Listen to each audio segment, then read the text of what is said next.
time? It is time for us to do what we have been doing, and that time is every day. We'll know in a very short period of time, but it looks like it could be something that will be not good. Believe me, not good. I see issue with that. And again, hey. You're not going to be able to insult your way to the presidency. That's not going to happen. I don't know who created Pokemon Go, but I'm trying to figure out how we get them to have Pokemon go to the polls. I'm Ted Cruz, and my pronoun is kiss my ass. So when you think about it, there is great significance to the passage of time in terms of what we need to do to lay these wires, what we need to do to create these jobs.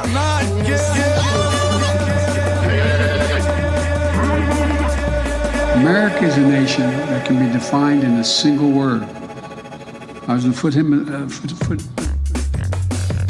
Not good. Believe me, not good.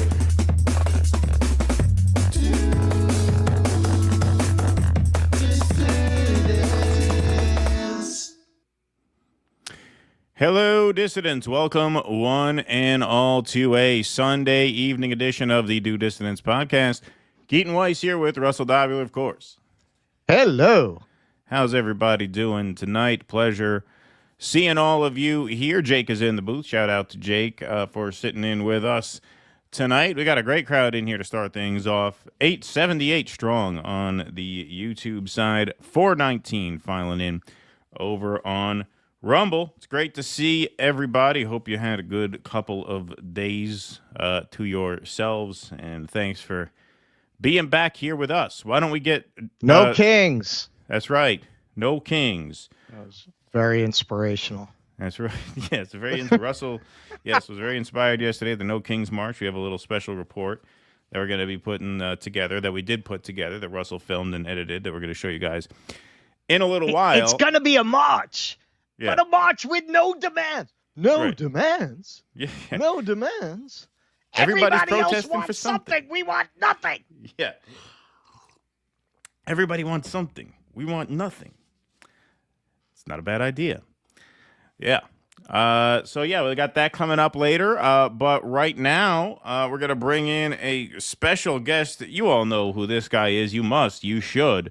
If you don't, you will right now. He's an independent journalist. He's a documentary filmmaker. He's also the host of 5149 on YouTube with James Lee. You can find him all over X as well with his viral short investigative videos. Pleasure to welcome to the show for the first time, Mr. James Lee. James, great to see you. Hey, thank you for having me on. This is very exciting for me. Oh, well, appreciate that intro as well. You on. Oh, of course. It's like a little over a year ago we were at Rescue the Republic, and they made And us it's rescued. sacrifice We're done. that goat. Yeah, Okay. right. Right? The Republic has been rescued. It's rescued. Indeed. It's That all rescued. worked out really well. That all, just went very swimmingly, very smoothly. That's what you call solid execution there. Republic rescue. Well, of course. Like, it didn't seem like a collection of crackpots and weirdos who couldn't run a game of dice, much less a country or anything. Yeah. It's such a surprise that went off the rails. I never would have guessed. But you're doing great, man. So how's things going? I mean, you got your YouTube channels well over 100,000 subs. Your Twitter videos are everywhere. You were all over TikTok, and then you got in trouble, right? But you're doing pretty good. Yeah, no, overall, I mean, as long as I'm still able to free speech, I'm doing good. I get a little down when that gets taken away. For example, I think it was now 2 weeks ago, I got banned from TikTok for a second time, and then I got it luckily restored again. But basically, I can't post on there. Well, hang on. that's So you not got kicked off on the Kash Patel honeypot video, right? I got kicked off after that one, and then I got kicked off again after I did a spoof Taylor Swift review where the background was just all information. That was great. We showed that on our show. We actually played that because we really liked that. That was very clever. I thought that was really fun. Not clever enough because Yeah, because TikTok didn't like it. Well, you're doing better than John Bolton, at least, right? Oh, I think we're all doing better than John Bolton this week. I had such a funny thought. You know how sometimes like you have a thought and it's like not clever, it's just stupid, but you know your stupid thoughts end up being the funniest. So I just kept giggling to myself about this for the last couple of days. So now that John Bolton's indicted, what if he announced that he's joining Antifa? and then, but no, here's the thing that's really stupid and funny. They should have had him at No Kings. Well, yeah, this is what I'm getting at. So here's the thing that's just really stupid and was really funny to me, and I just couldn't stop cracking myself up over this. It's embarrassing. What if he's the guy in the frog suit? What if an ice guy goes up to the frog and just like, Scooby Doo, they rip the frog's head off, and it's John Bolton with his mustache and his glasses, like dancing like they do, That would be pretty impressive. That's pretty funny. That should be an AI video of John Bolton as the Portland. Well, now on Sorry, you could do it. Yeah, you could. You could. And it's costing OpenAI $5 a video. So if you want to fight the power, that might be the way to do it. Yeah. Just make Sora videos all day long. Bankrupt Yeah, right, exactly. Altman. Okay, so let's get into the meat of this. So TikTok, that's very related to our first question. All right, so you got kicked off TikTok. I didn't even know you got kicked off a second time. And so now what is it? Like you're shadow banned or you literally can't post? Well, it's more of I can't post because I know it'll just get immediately taken down again. I got it restored because I have a friend who knows a friend, whatever. And then they were able to go through back channels to restore it. But essentially, you really can't say much if it relates to, Israel or all the stuff that I like talking about. I just can't do it on there anymore. Right. So I'm just like, all right, I guess I'll just keep it active, but not post. That's kind of, that's the whole point of what they're trying to do with a bunch of media companies, right? The Ellisons, they're getting kind of what they want, right? It's working sort of. Right. So a lot of people, and you did a video about this, a lot of people have wanted to characterize Barry Weiss being installed at CBS as some kind of triumph of the indie media over the legacy media, which is absolutely absurd, if anything. And you covered this in your piece on this. A lot of this conservative media is just Israeli ops. The CEO at PragerU is a veteran of Israeli intelligence. Obviously, at Babylon Bee, you got Seth Dillon there as a rabid Zionist. It's not just Daily Wire, which has always been very openly advocating for Israel, or even the Free Press, which was very openly kind of acting as an agent of Israel. There are also a lot of these kind of anti-woke, intellectual dark web kinds of outlets that really are stalking horses for Israel. You go back to who their investors are. It's Mark Andreessen. It's all of these people with business interests, which, of course, the big Mac daddy of all of them now is Larry Ellison. So really, if you know what's going on in this ecosystem, it's just the takeover of conservative media by Israel being extended out into the legacy media realm, very much by the same people. They took down the conservative media. Now they're taking down the legacy media. So speaking of, for anyone who doesn't know, Larry Ellison is the single largest donor to the IDF. That's right. You have an American citizen donating millions of dollars to a foreign military and not being questioned for treason or dual loyalty. It wasn't enough that he just kind of was the overall head of the consortium that just took over TikTok and kicked people like yourself essentially off the platform for talking about things that Israel does not like. I think we could safely assume. Installed Barry Weiss basically as a public censor at CBS.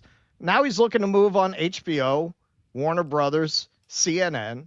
At that point, you've got Ellison owns a good percentage of the media companies in America.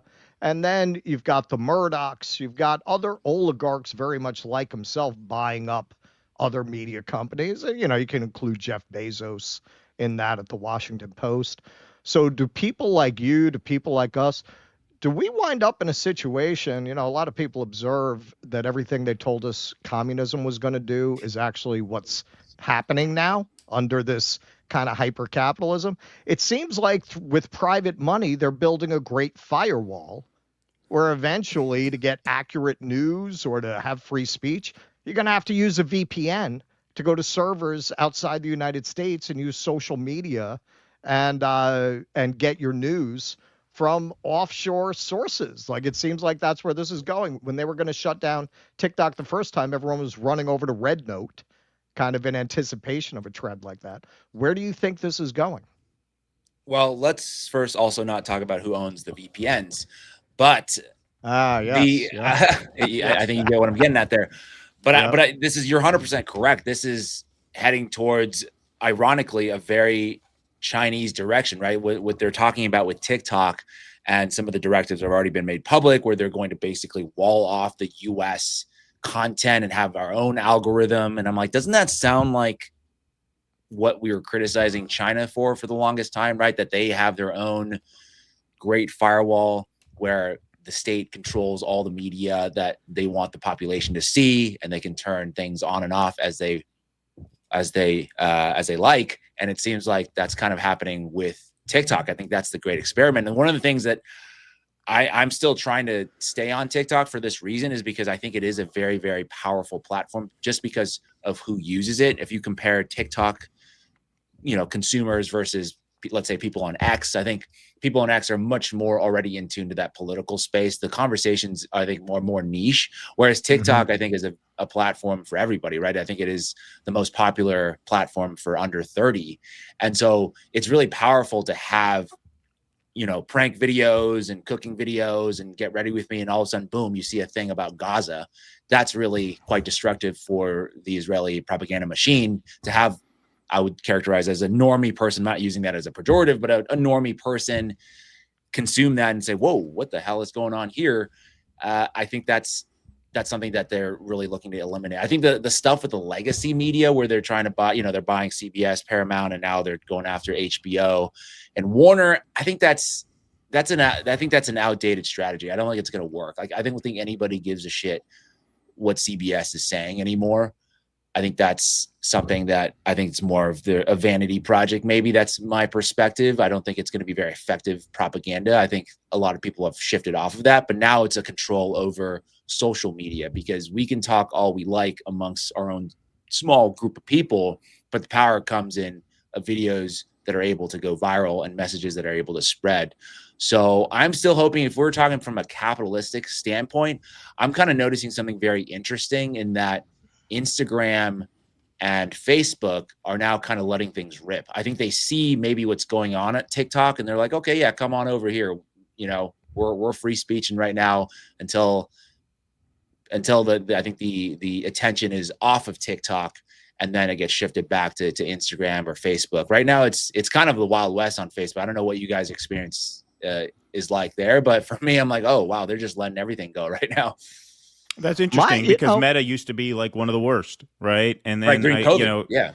Well, and even post October 7th, I mean, even with all the Israel stuff, like I noticed it was very, very draconian over there. But I think you're right in that, like, the more apolitical the space, the more the political content becomes threatening. I think that's why they really freaked out over Miss Rachel, the children's creator, because her followers are, disproportionately, obviously not exclusively, but, like suburban wine moms, more or less, who are used to finding, ideas for things to do with their kids when they watch a Miss Rachel Instagram video. And then, boom, she has a Gaza kid on there, and raises awareness about that. I think that is really threatening. But you're saying now on Instagram, things are a lot looser. Do you think that might be a function of, like, I don't know, Zuckerberg kind of saying after the election that they're going to get rid of the fact checkers and all that stuff?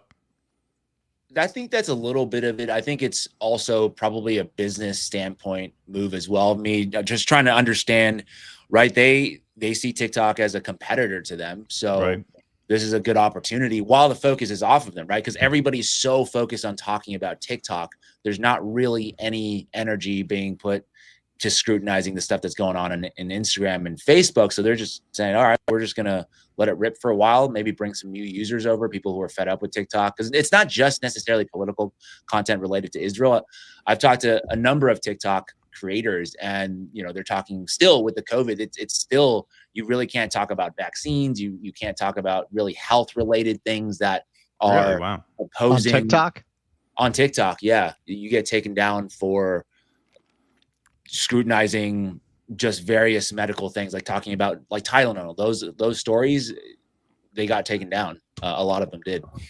So you basically got to be like either a no kings liberal or MAGA. Yeah. Yeah. The MAGA stuff, I've heard from people, the MAGA stuff is working really well right now. If you want to grow on TikTok, that lane is open. Oh yeah. Well, it's like X. I mean, we saw Netanyahu had that meeting with the influencers, and he said Elon is a friend. We're going to talk to him.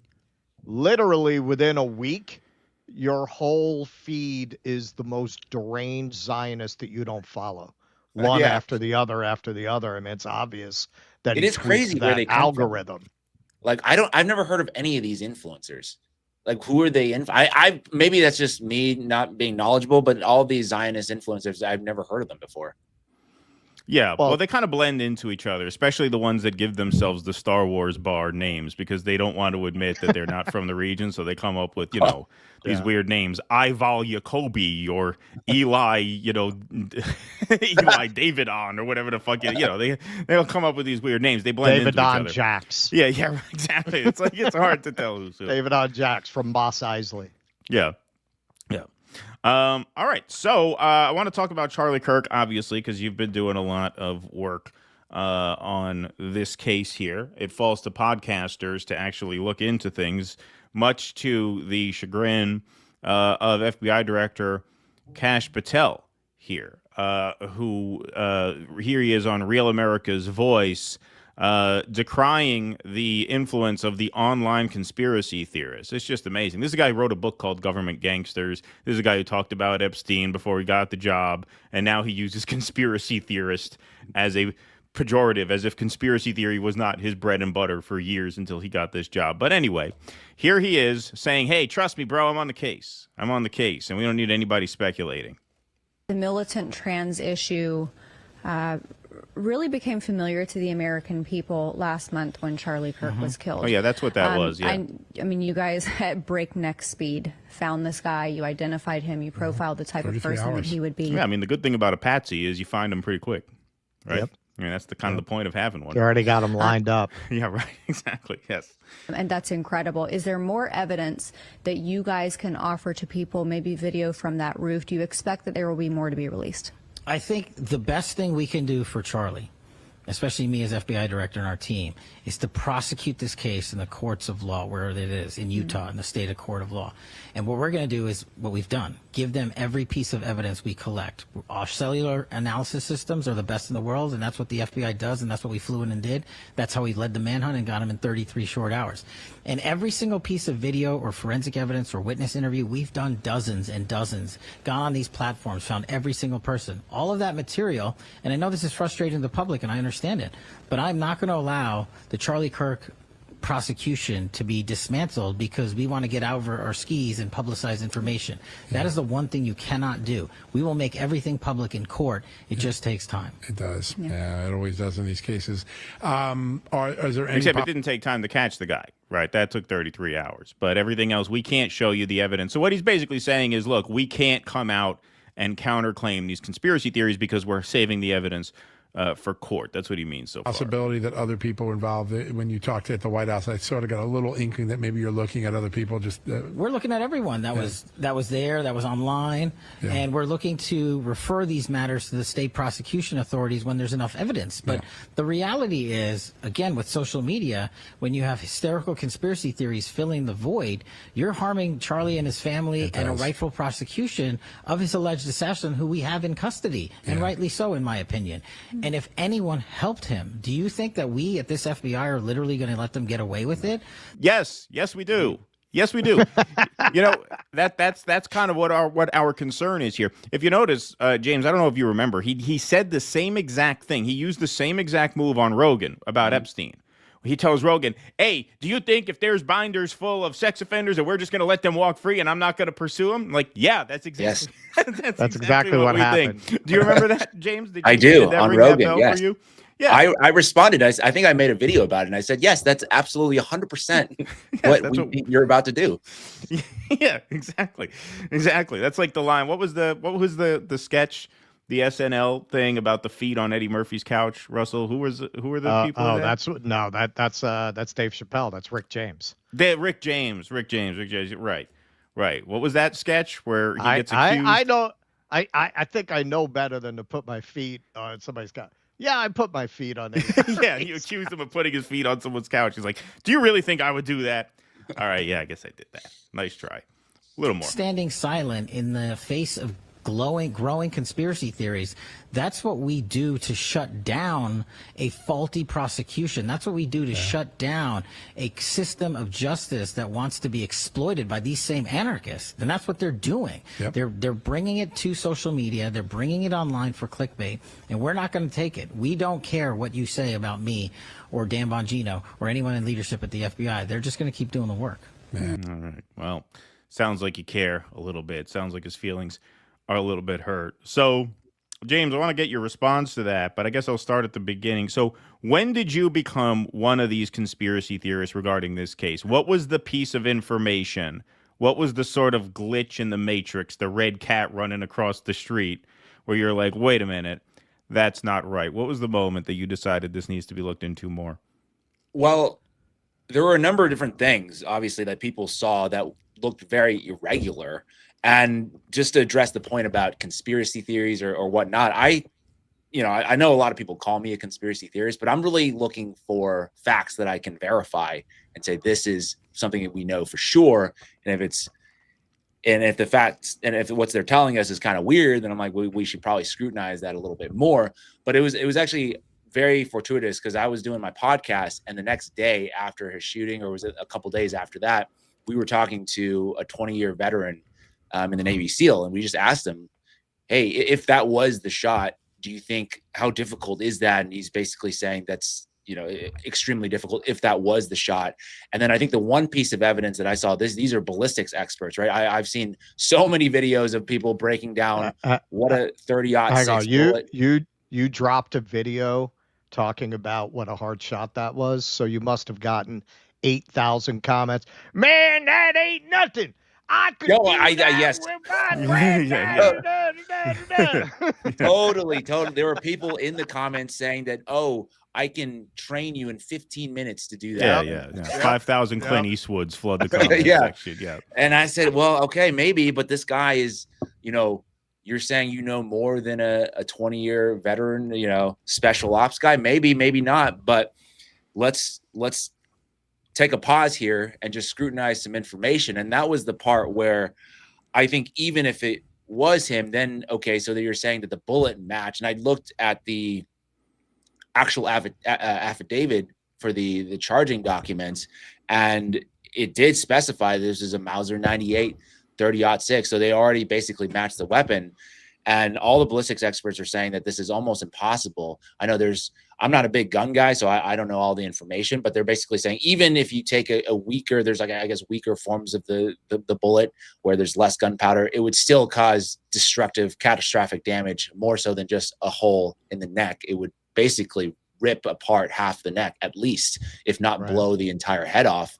And so that's something that is kind of fishy when they're giving us all of these miracles that we have to believe. And I'm thinking I'm the conspiracy theorist when you say we have multiple miracles that we need to contend with to say, okay, it was a perfect shot. And also the fact that Charlie Kirk's neck was, man of steel, his bone density was so strong. And at that point, it's like, okay, it seems like there's more evidence to the contrary that this may not be the guy versus it being him. And in terms of the footage, I think Kash Patel, he could really just put this to bed if he just rewound that rooftop footage that we've seen so many times of the guy running across, Tyler Robinson, quote unquote, running across the rooftop. If he just rewinds a couple of minutes, theoretically, based on what they're telling us, we would be able to see him coming up on that rooftop, setting up his perch position, getting the prone, kill shot mode, and then take the shot and then start the sprint. That would put the whole thing to bed pretty much if, we want to just move on with our lives. But I don't know why they wouldn't show that footage, right? Because almost every other assassination or school shooting, mass shooting, all these things, we see the perpetrator coming into the building or wherever they're supposed to be at with a gun. We've yet to see that. We've also yet to have a ballistics match from the bullet itself. That has not been released. I know they don't have to do it publicly. They'll wait for the trial based on what Kash Patel is saying. But if you look back at a lot of these cases, right, because I'm trying to look for fact patterns. I'm trying to find out, okay, so this is a fact that I can verify. This is another fact. And if we go back in time, if we look at the major assassination attempts from JFK, I mean, a lot of people know about JFK, but not a lot of people know about RFK Sr., where they never matched the ballistics ever. Right. And if you look at that case very carefully, I think you guys have probably broken that case down maybe in one of your shows. There are more bullet holes than bullets. The shot, the wounds are in the back. They're saying the guy, Sirhan was coming from the front, so that's already really weird. And then I also looked into MLK recently. They also never matched the ballistics. Yeah, you just dropped a video on this. Yeah, they never matched it. And also another weird, I guess, a coincidence as well was that there were eyewitnesses at the MLK assassination saying, hey, they saw somebody across the street in a bush that looked kind of sketchy. And the next day they went to cut the bush down. And now with Charlie Kirk, we're seeing a parallel of that coincidence of, we're just having, I guess, some scheduled construction here where we have to tear apart the stage and the behind the scenes, and we're moving the planter boxes. What's going on here? Well, Ian Carroll had I think a good theory about that. He told Jimmy when he was on his show last, and I think this makes sense. Like, they're worried that there's a bullet somewhere, and they don't want to send people out looking for a bullet because then you're searching for a bullet. So what are we going to do? We're going to redo this whole area, and then they'll scoop the bullet up in the process. I think that makes sense. To me, it was almost instant. To me, the thing that just tripped something in my head was the day it happens, I'm glued to Twitter like everybody else, and we see this guy who we later came to find out is George Zinn, who has his own very shady past. Yeah, he's the suspect, and then it comes out that he didn't do it. But for what seemed like almost a good hour, he was the expected culprit here, and he's acting like he's guilty. He's acting like a maniac. He's saying, shoot me, shoot me, shoot me. That's a guy acting like he's a decoy. Now, if he is a decoy, that means this is, by definition, a conspiracy, because that means there was more than one person involved. That's all a conspiracy is. A conspiracy is just more than one person teaming up with another person to do something. So that's your second person right there. Yeah, before he can talk to anybody, he gets accused of being a PDF file. Right, and then, who knows where he is now? Maybe he's in Jerusalem now. Did you guys ever watch? Did you guys listen to the podcast that he was on? That was Scrub. So I did a breakdown of this last week. Yeah. Well, I saw it on your video. Yeah, and it was fascinating. This guy, he's been to basically all of the different presidential conventions. He's had lunch with Ronald Reagan, was also at his funeral, hanging out with Henry Kissinger. And he said he's telling the story like there's something to hide in this podcast, because you're trying to pry. It's like, how did you get into this? And he's just like, well, I'm just very good at talking my way into these kinds of things. And there just seems like it's too convenient how he was always at these moments in history, not to maybe scrutinize this further, to say, hey, has this guy been maybe paid? Is he an asset of whoever, the intelligence or some other group of people to be sent there, right? If you trust Candace Owens reporting, I don't know if you do, you should take some of the stuff she says with a grain of salt, but some of the stuff is legit. And she's saying, she's verified at least some of what she said. Some of what she's saying, right? And she's saying that George Zinn, she's saying that George Zinn told the doctor that or the doctor that he was in the hospital, because I guess he had some injuries from being tackled from the police or whatnot. But she was telling the doctors there, or he was telling the doctors there that he was paid to be there to do the distraction, right? If you look at the footage, everybody else is going down, right? That's the natural reaction, because you don't know if that's only the one bullet or there are more bullets coming. You're going down, and he immediately stands up and he goes like this. Seems like he knew it was coming. Well, yeah, man. The fact that he's there in the first place is suspicious. Right. Just the fact that he's there at all. He's at some random college event in Utah, an older man. Like, the fact that he's there in the first place is weird. The fact that after the shooting happens, he gets wrestled to the ground by police and acts like he's guilty for a long time, even though he's not guilty. I'm sorry. That just stinks. That gives it away right there, that there's something more to the story. In other words, there is a second person involved. Because even if Tyler Robinson is the killer, if he's acting like a decoy on purpose, that makes him a second person. This is now a conspiracy by definition. There's nothing taboo about calling it that. And how many presidents did this guy meet that you were covering on your video when he said on his podcast? At least 2 or 3. I'm trying to remember. Reagan for sure. And he talked about meeting Kissinger. He talked about meeting Dan Quayle, who I guess is vice president for Reagan.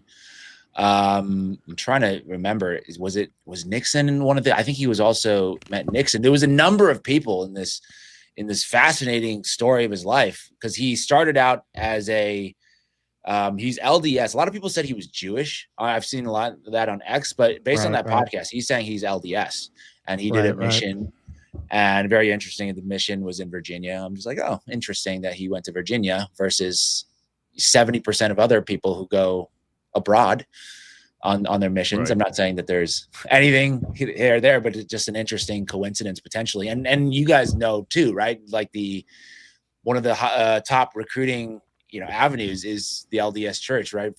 Whether it be the FBI or the CIA. So you already have 2 potential connections, not only through the university, right? Because he attended school in Utah and then went on a mission. And so there's 2 avenues already that he could be recruited. We probably should think about that. But I think just overall, like everything that they're telling us is almost an impossibility, right? The text messages were just so conveniently laid out, all the different potential, the motive. It was like Raymond Chandler with a lobotomy, those messages. And just it just seemed like they were making up evidence as they went along, because somebody commented on the video jumping down on the roof. It didn't seem like he had a gun, so maybe he put it away. And then they said, oh, we actually found a screwdriver on the roof, so that kind of explains that. But then then I'm thinking, well, then he put it back together, so he maybe had a second screwdriver, I guess, in his backpack that he went put it back together in the woods. And so all this stuff seems really suspect, and it could be put together. Once again, it could be put to bed with just maximum transparency, like he promised before he got in there. And just rewind the tape. You already have it theoretically. That angle shows the position where he supposedly took the shot, so he could actually just show us. Like, they just have to release that. I don't know why they don't. It's either that I guess they're waiting for trial, or they don't have the shot, or they don't have the footage. Right. I don't know. All right. So you've recently gotten into, I'm going to move to the next question. Sure. Okay. Yeah. All right. So you've recently gotten into some very weird Google searches around this. One that you dropped is Google's trends reveal searches for Tyler James Robinson, N888KG, Locy Center, and Mauser 98, all clustered in the D.C. metro area in the days prior to Charlie Kirk's assassination on September 10th, 2025. Also, shout out to Baron Coleman for breaking the story. Now, look, man, I don't want to blow up your reporting, but Tyler James Robinson is a very popular boy's name. So it was probably just expectant mothers in the D.C. area looking that up. But then you dropped another one here about searches from Israel of the medical center there. The coincidences. According to Google Trends, someone, maybe multiple, was searching Timpanago's regional hospital from an IP address originating in Israel, enough to cause this spike about a month before he died. That is bizarre, isn't it? A bizarre coincidence, I have to say. But remember, we are not drawing any conclusions. We're only making observations. But wait, there's more. And so I wondered who the medical examiner was there in Utah. And I looked her up. She's a woman named Deidre Amaro. And she was looked up, but this time not in the District of Columbia, but in Israel, which I thought was very strange. June 30th of 2025. Somebody with an IP address originating in Israel decided they were very interested in Deidre Amaro. Indeed, an interesting coincidence, finding out that our greatest ally, TM, was not only interested in Timpanago's regional hospital, but also very interested in finding out more about Dr. Deidre Amaro, the head medical examiner of the state of Utah. And those were not the only searches that our good friend Baron Coleman found. Stephen Nealman, July 18th, 2025. Interested in... All right, so now just a tip, James. If you want to get back your TikTok assets, you'd probably be better off with a Bismarck t-shirt. I know the folks over there are pretty into that kind of thing. All right, so explain this. What is going on here? Like, to me, this is, no pun intended, it's a smoking gun. Who the hell is going to be looking up the name Tyler Robinson of all things ahead of this? Why on earth would people in Israel be looking up the medical director at some obscure hospital in Utah 2 months before Charlie Kirk is going to speak there? So can you explain this, and what do you make of it? Okay, so just for people who didn't watch the whole video, essentially what happened was, big kudos to Baron Coleman for looking all this stuff up. And I tried to actually replicate some of these things I'll get into. But essentially, there were a couple of very interesting patterns of Google searches. One was clustered around the DC metro area the day before Charlie Kirk's shooting.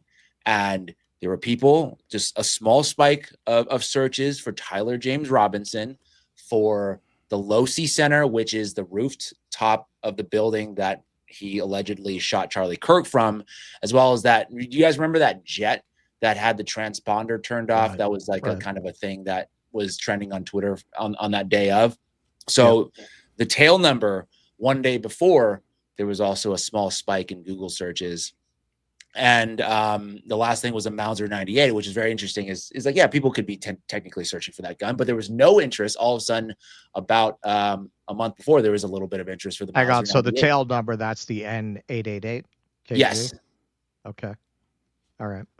So that's suggesting that potentially there is some, I would say, this is some premeditation happening here, right? Somebody somewhere knew something and they were just trying to get some information about this. I'm like, why would people, the Losi Center, yeah, you could theoretically say potentially somebody was doing some Google searches about the campus, maybe because I got a lot of responses after putting that video. I was like, well, what if somebody's just looking for that building? I'm like, well, maybe, but I'm just presenting all of these things and say this definitely happened. And the interesting thing too is that I was able to replicate some of the searches, but then some of them, it just came back. For example, Tyler James Robinson, that's a really big one. That just came back with no search results. It just says, your search doesn't have enough data to show here. So that to me indicates, okay, there's some kind of scrubbing, because a lot of times what they'll do is that they'll have just like a flat line and then have a spike. And then now the entire Tyler James Robinson search is gone. There are no trends at all that we can see.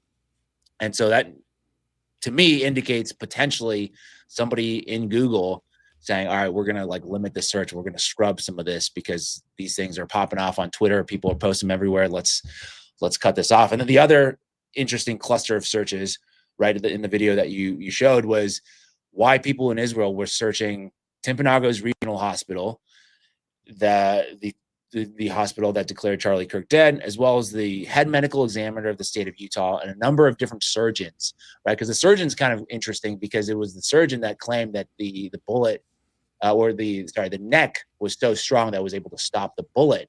So, right. So somebody either in Israel has a family member that's going to that hospital, or maybe something else is going on. And the Israel thing is the timing was really interesting too. If you go back to that video, it all clustered around that July, mid to late July time period. And that was coincidentally, not to get, now this is full conspiracy theory, so I'm just going to acknowledge that right off the bat. That was the week after, or those searches happened about a week after the Turning Point USA conference that is now infamous, in that group text that came out where they're really upset about Tucker Carlson being there, as well as having the Dave Smith debate. And those are the first grumblings, right, of Charlie saying, hey, they were trying to silence me. Donors are dropping out. So that's just some different, I mean, we're not saying all these things are related, but these are factual things that have happened. These Google searches happened. That event happened. George Zinn happened, right? All these things we can verify to be true. And what they're telling us basically is, no, we have a trans leftist, lunatic that decided that he was really angry one day and just killed Charlie Kirk. And mind you, Tyler Robinson he doesn't even go to school there. And so that means he would need to know all the entry points and all that stuff. It just seems like, at the very least, if he was involved, which it does seem like he's involved to some capacity, there seems to be other people also that he got help from. That's my take from the whole situation, is that these things are pointing to some kind of planned conspiracy. That's kind of where I'm at. Unless the FBI wants to release more data, more evidence, then I'm always open to changing my mind. But at this point, it's really hard to say that the story that they're telling us is 100% true. Well, I mean, as far as the medical center, I mean, look, James, do you know how hard it is to find a Utah doctor willing to perform a circumcision? I mean, they have to Google that. They have to look that up. It takes a lot of reading. You can't just roll up to a hospital in Utah and say, take a 1/4 inch off the top. You got to know who you're looking for and if they're willing to do it, because, otherwise you waste a lot of time going from hospital to hospital. So that could explain. I have a very interesting circumcision dig coming up, actually. Yeah. I'm not even joking. I'm just previewing. I'm not done with it yet, but it's a very... people are going to love that one. That's a very polarizing topic, circumcision. We joke about it, but we get like emails about that stuff. Yeah, people were very, very sensitive about that. But yeah, no, I mean, like, it's of course a sensitive part of the body. It is a sensitive part of the body, exactly. But yeah, man, like it's just completely bizarre. It's completely bizarre that there would be searches for that exact hospital. And I think what you say, like, you introduce the caveat over and over again. I think it's important because what I notice is that, like, a lot of people who are raising these questions are not doing so from the perspective of, like, redeeming the left. Like, look, I have left politics. I know Max Blumenthal generally has left politics, but he says my outlet is nonpartisan. Like, I'm totally willing to accept the truth, whatever it is, and condemn the shooting as a grotesque attack, not just on a man and his family, but on everyone's right to speak. Like, if people have to fear being shot for what they say, then all of us are under threat. So it was a vile attack against the whole society, no matter what. Like, I don't have an axe to grind. I'm not coming at this from the point of like, it can't be this because that disrupts my narrative. And I don't get that from you at all. I don't even know your politics, to be quite frank. Like, I know you're, I know you're obviously opposed to what's going on in Gaza, but that is broad consensus at this point. And so, I think it's important to just constantly hammer that home, because the people who are insisting that the case is closed, they're the ones with the political agenda. That's obvious. Because they just repeat ad nauseum over and over again, left is violence. Like, there the ones who have an axe to grind, not us. Right. The Twitter, right? You guys have seen all the posts verbatim. Like, I saw a leftist kill Charlie Kirk. Like, nobody saw anything. We didn't see. There's been no footage of that. Right. Well, and especially this whole story of it being trans. I mean, something that I've covered a lot, because from the beginning of the show, I said, a lot of this trans ideology is manufactured. Like, there's no way this is coming up naturally in the culture, which led me to be very sympathetic to a lot of the kind of anti-woke forces. And that became clear to me over time, that they're using those things, which are very easy to get people outraged about, to push an agenda that has absolutely nothing to do with that. It's very convenient for them. So the fact that this person has it's too central casting. Like, that's their favorite go-to. We've got a bunch of SSRI addled trans people with guns, and we have to put a stop to it. Don't look at what's happening with the guy jumping off the roof with a rifle, supposedly in his skin tight pants. Don't look at that. Look at the person with the trans boyfriend. Right. Who's disappeared, by the way. The trans boyfriend is now not. They're missing. They are missing. So all they have from him are text messages, quote unquote, right? And they also have a note, right? They said that there was a note, right, that proves that he had premeditation to kill Charlie Kirk, but that note doesn't exist anymore. But they have evidence that the note existed at one point. Right. So right, meaning that somebody took a picture of the note, but then destroyed. I don't even think they're claiming that. I think they said that they were able to determine it forensically due to our aggressive what does that mean? interview posture. That's the Big Lebowski. I'm going to grab one of them and beat it out of him. Right? Like, that's what that is. Yeah. Okay. So they basically forced a confession or of some sort. Yeah. Yeah. They tortured a guy into telling them what the note said. Yeah. Fine. The Vatican basement really does have a time lens that allows you to see the past. Okay. Yeah. Okay. Right. The rumors are true. Exactly. All right, I want to play this video for you because obviously Kash Patel said in his very indignant monologue that people who are asking questions about the Charlie Kirk assassination are somehow doing his family a disservice. It's an insult and an offense to the family to be talking like that. I would love to get Kash Patel's take on this guy. So this is MAGA Pastor Shane Vaughn, who claims that God allowed Satan to kill Charlie Kirk before Candace Owens and Tucker Carlson could turn Kirk against Israel. So this guy's theory is that God let him die so that he wouldn't be persuaded to oppose Israel. I can't think of anything more offensive to Charlie Kirk's family than this. So I would love to get Kash Patel's comment, but he's not available for interview. Funny enough. So let's take a look at this. Not kill Charlie Kirk. No, Israel did not kill Charlie Kirk. Satan did.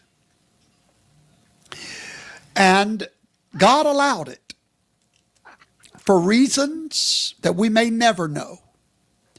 But here's what I do know when I tell you something. There is something I have had my finger on the pulse of this nation for 5 years. I told you what the problem was. They were turning him in. They was Tucker and him were like this. They were turning Charlie against God's chosen people. And God said, no, not today. No. You're too pure and you have too much influence. So I'm going to bring you before Satan can use you. I'm going to let your testimony for the rest of your life be all the positive things you have said about Israel that's on record. See, now there are no videos of him except one where he started questioning Israel. Everything else is all positive Israel. And isn't that funny? That's all that's left in the collective archive. Yeah, because God let him die just in time before he could speak out against Israel. Is this not like 1,000 times more offensive to the memory of Charlie Kirk and to his surviving family than anything any other conspiracy theories have had? I can't think of anything more insulting to Charlie Kirk than that God let him die to protect Israel.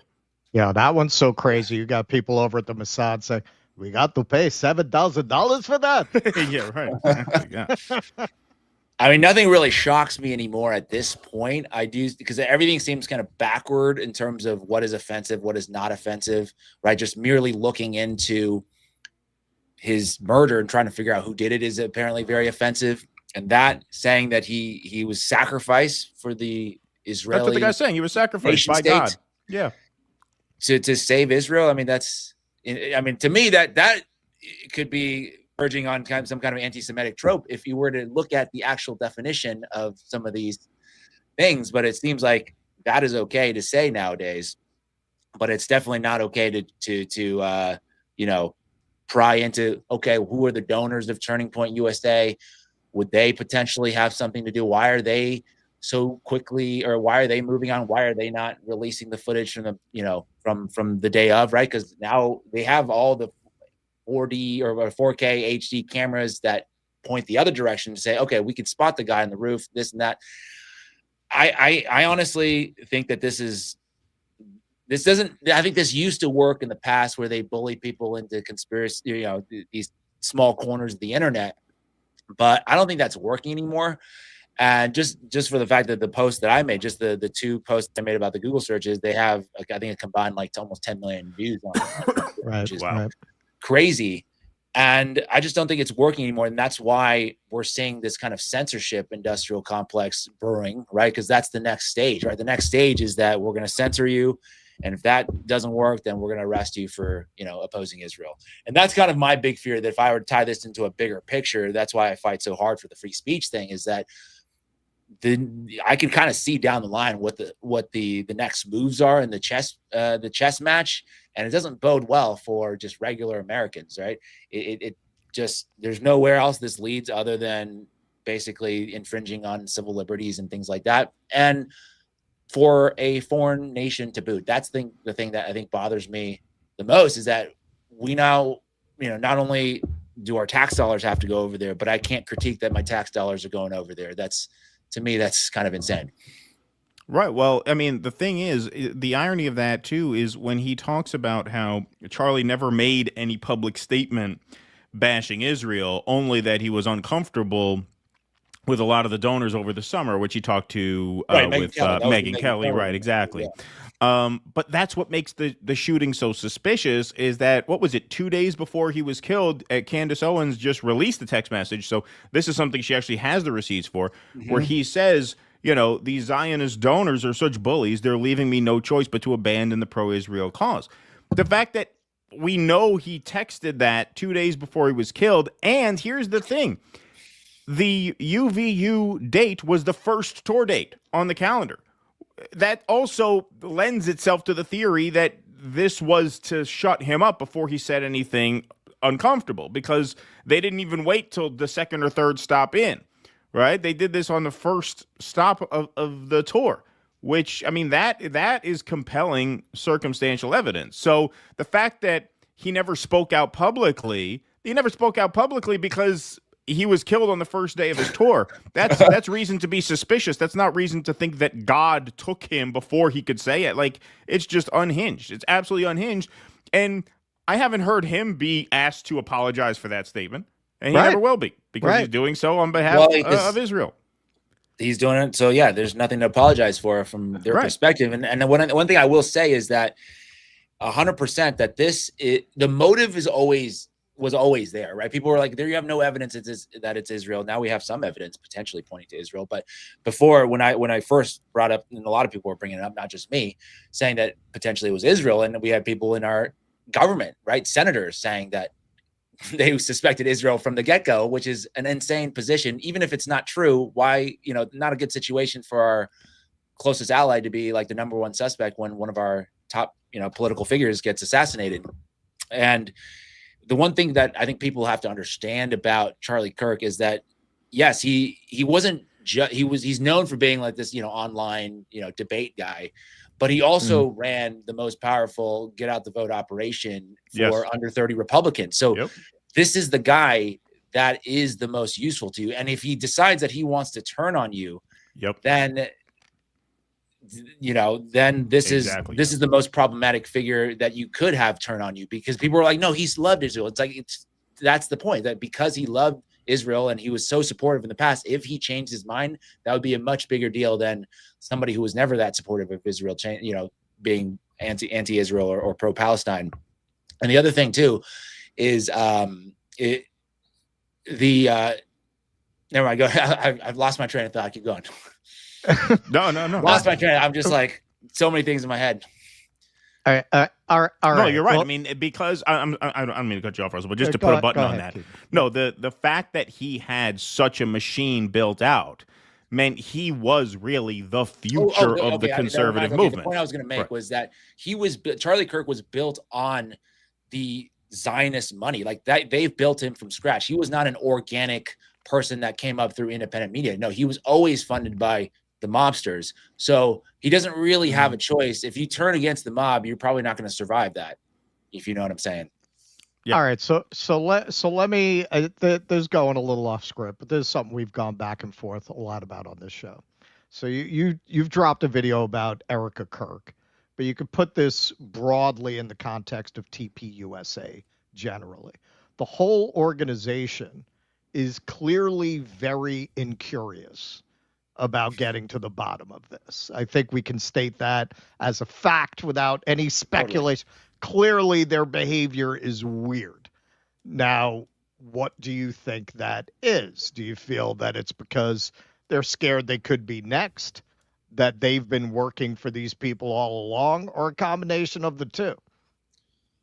Well, I think the donor money, that's number one, right? They're getting incredible pressure. I mean, that's already been proven through text messages, that if they start to entertain some of these theories, I think the donors would go berserk and they would probably lose all of their funding. So I don't think that's a financial option for them to take. But in terms of I really didn't want to bring, Erica Kirk into it because I thought, okay, it is maybe a little too soon. But then when there is a little something there that's actually provable from her just weirdness in the Romanian, like adoption agency, that nonprofit that she started over there, and that's somehow now tied to a brothel operation on U.S. military bases. And then she was working with the exact same colonel that was sort of spearheading or organizing that illegal, child trafficking operation, and is also running her adoption agency. That seems very, very bizarre. And then if you look at all these things, it seems very inorganic, some of the responses, right? Your husband just died, and now you're talking about how awesome the content is going to be for Turning Point USA going forward. It just seems very, very bizarre why she would be reacting like that. I'm not saying that she's planned this and she killed her husband, not saying anything like that, but it just, the entire organization right now needs to move on because they're demanded by the donors to move on. I always go back to, following the money, and the money demands that we must move on from this. Because imagine if they started to talk about, oh, well, Charlie wanted to maybe move on from Israel, or he had some, heterodox positions about Israel. Now, at the very least, let's explore that a little bit more, and maybe the motivations around that. That's just a can of worms. They just can't. I mean, I don't really blame them for not, but it also says something about the whole situation that they can't talk about it. And that, I think that's a broader Israel thing, in that people always say, oh, you always, you blame Israel for everything. And I'm like, well, when your whole country is basically, the existence of your country is predicated on bribery and deceit and coercion and those kinds of things, when somebody starts to speak out and they die, automatically you become a suspect or a culprit, because that's your whole deal, right? You threaten people, you say you can't say this or we'll take your job away or worse.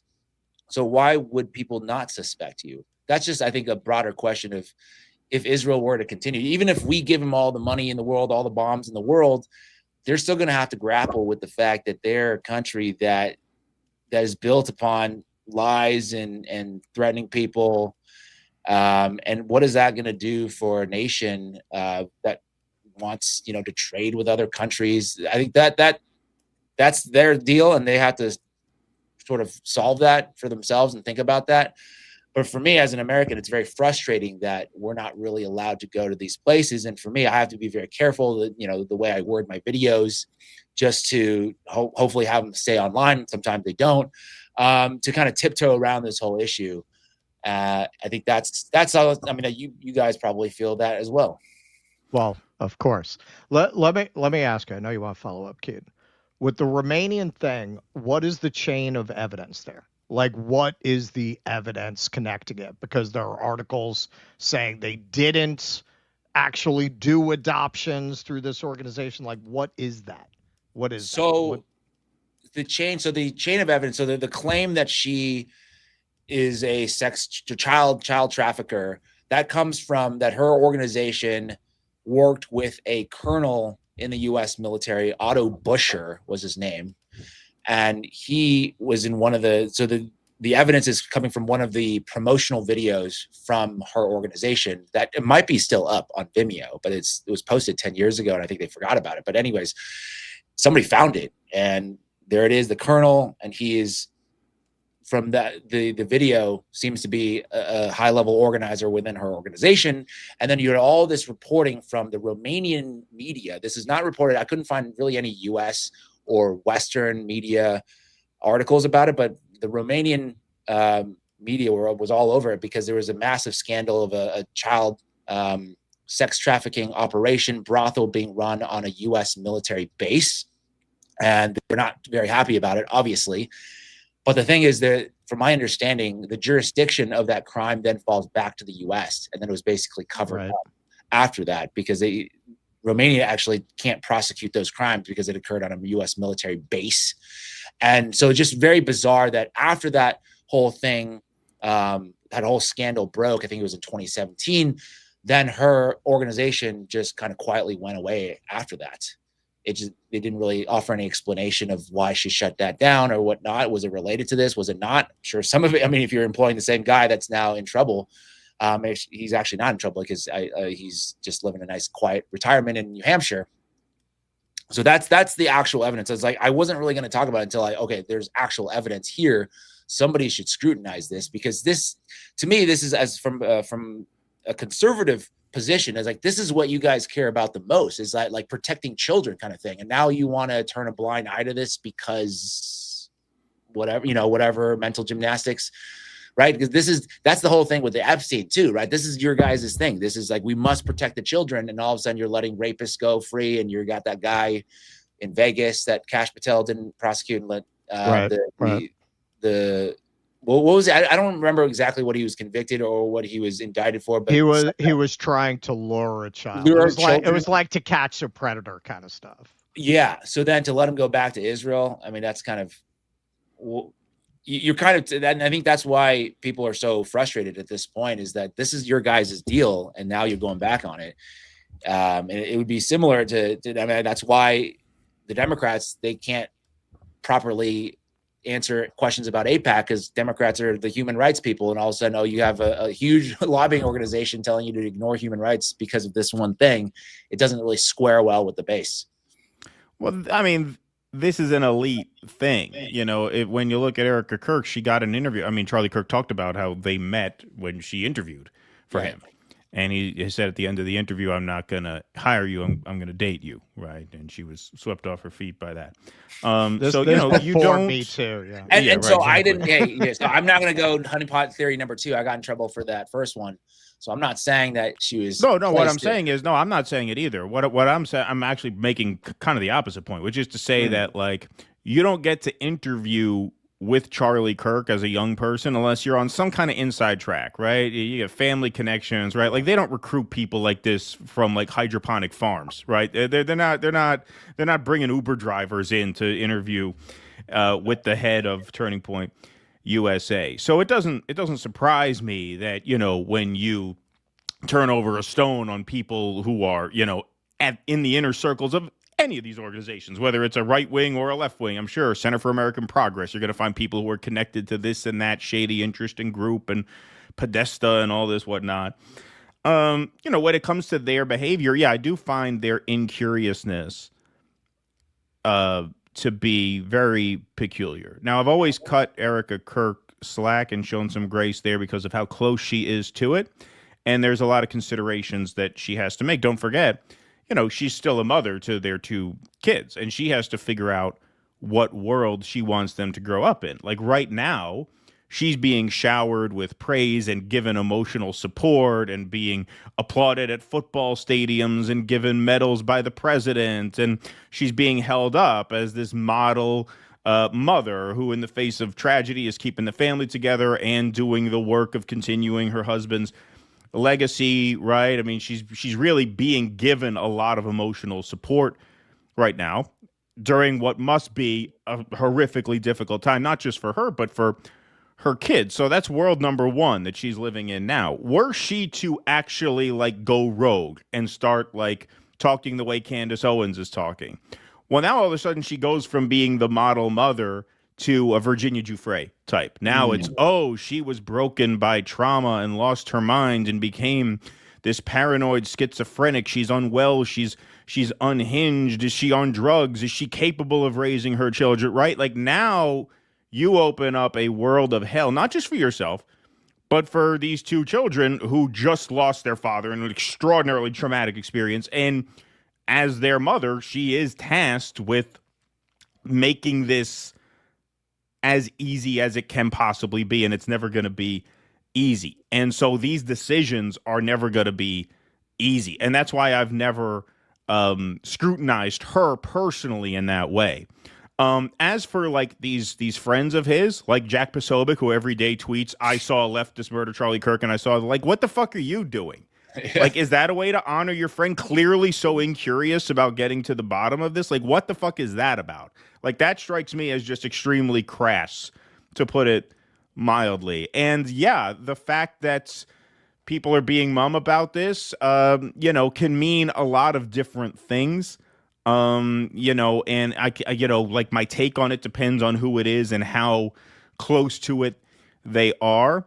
But yeah, it is interesting to speculate. Is it fear? Is it uncertainty about what actually happened? And do we want to hedge our bets and not run afoul of the most powerful government in the world, who's now in our corner? And if we turn on them, then they're not in our corner anymore. Like, there's a lot there. There's a lot of decision making there. And the closer you are to it, the more difficult those decisions are. And in the case of Erica Kirk, that's as hard as it could possibly be, because not only are you super emotionally close to it, but you have your children to worry about as well. Well, the one thing about Erica Kirk is that she's not stopping. Remember, Candace Owens said, "Well, yeah, exactly. There are only two people that can denouncing Candace Owens, right? Exactly, yeah. It's like, it's my husband and Erica Kirk. So obviously, Erica Kirk has not said to Candace, stop this. So that is as tacit of a endorsement as you can get. That's the most you can get, to your point, out of Erica Kirk, because you can't go down all those rabbit holes publicly. Right. But by not stopping Candace from doing it, or at least Candace hasn't said that, then she's saying, yeah, go for it. Find out all you can find out about it. And I think the other people, I think the Turning Point USA, like I said, I think there's nothing they could really do publicly to be more curious. It's just, they're just not allowed to do it. That's what happens when you take money from Zionist donors. You're not allowed to go down that path.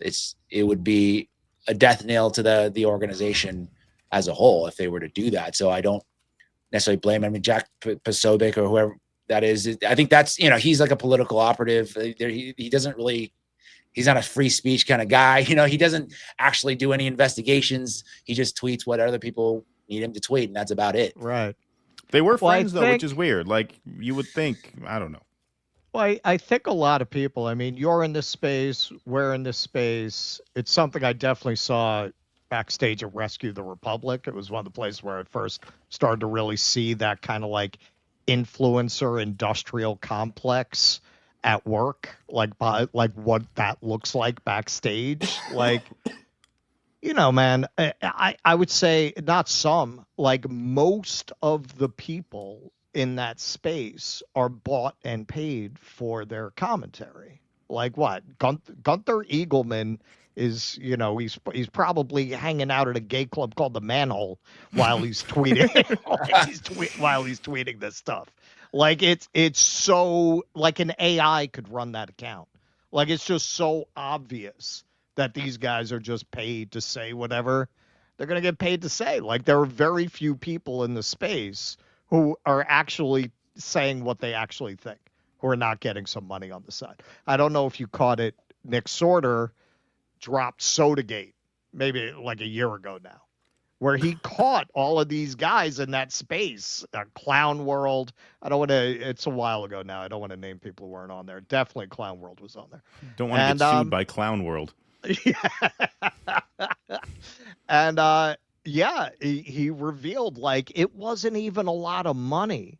And it was basically to go against Maha, one of the most cherished things in that space. Yes. They would just get paid to like frame that as a freedom issue, right? To have as much sugar as you want in your soda. And they didn't ask any questions about who was paying for this. They were just willing to do that. If they're going to do that with that, what do they not do that with? Like, what do they say that's not being directed from the top? No, everybody. That's that's sort of the direction. Once you have influence, people want to hijack your platform for whatever they want to do with it. And it's, I think from a financial perspective, I'm dealing with this myself, is how do you combat that? You just say no. I mean, you just have to say no to all of it. I mean, that's what I do, is that once you take one, then then you're on a slippery slope. Then you're like, oh yeah, I do this. I'm going to go, because I already agree with this, I will post about this and get paid for it. And then that's how they kind of indoctrinate you. Because I was talking to a buddy, Matt Kim. I don't know if you're familiar with his work. Yeah, 1 second. Hold on. Before you get into Matt Kim, we just have a word from our sponsor, Zippix Nicotine Toothpicks, everybody. Zippix Nicotine Toothpicks. All right. Go ahead. Sorry. But Matt was saying that he got crazy, weird offers from during the election period, where they said, well, can you post about this issue, that issue? I don't want to do it.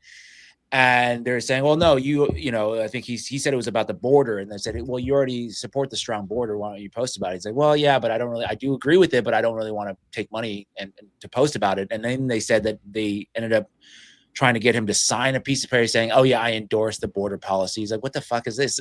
So it's all about just getting you to comply and test you. It's the same that they do to the Congress people for AIPAC, right? It's like that story that Thomas Massey told, where they had to write some essay about Israel or something. He's like, I don't want to do that essay. He's like, well, don't worry about it. Just take Rand Paul's. He already wrote one, and just put your name at the bottom of it and turn it in. He's like, I don't want to do that. And that's kind of what happens to influencers as well, because you get these tests that come about, and you're like, okay, well, you do this, will you do that? And either you're either on the side of just doing propaganda, or you actually are free speech and you say exactly what's on your mind. There's really, to me, no in between. You choose one of the two paths. You can't really be like, well, I take some money of the stuff that I agree with, so I'm cool with that, but then I'm very good with my editorial judgment, so don't worry, you could still trust me, kind of thing.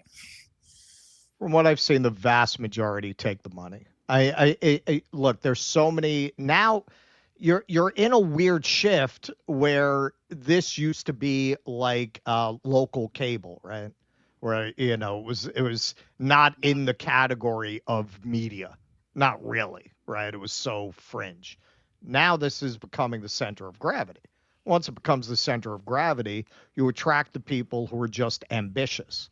Originally, it attracted people who were activists, right? And then they, some of them succeeded in the space and most failed.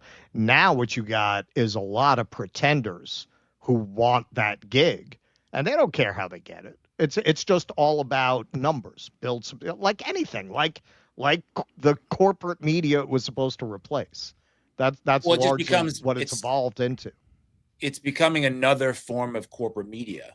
Yes. Right. Because corporate media used to be employed by the organization, right? CNN or whatever. And you get paid to do CNN, or you get paid to say what CNN wants you to say.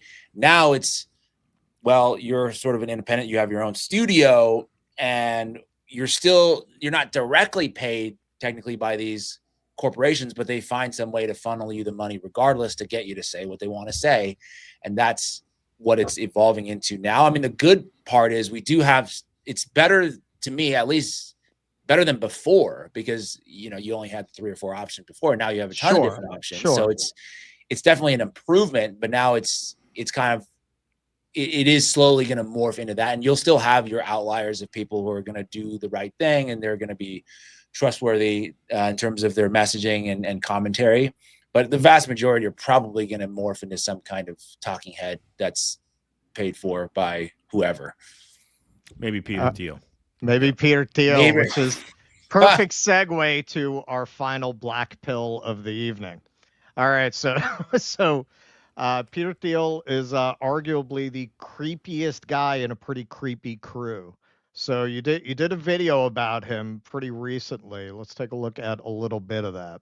Interestingly, last month, the New York Times published an investigation that showed in 2015 and 2016, Epstein put $40 million into 2 funds managed by Valar Ventures, a New York City VC firm that was co-founded by Peter Thiel. That information is new and has not been previously reported or publicly disclosed. I mean, just look at the web of powerful people that Peter Thiel is tied to, right? People like Elon Musk, Donald Trump, Mark Andreessen, Sam Altman, Stephen Miller, J.D. Vance. And what's also alarming is his insane reach into the Trump government. Just look at the number of people he's connected to in the executive office of the president.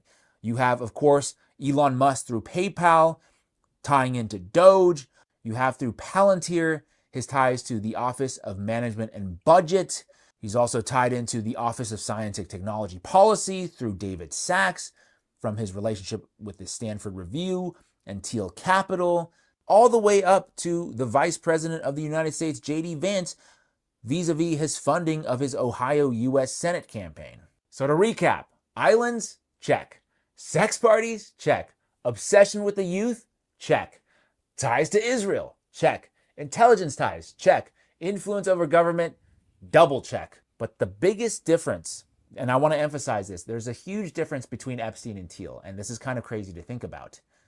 Epstein was more than likely just the middleman.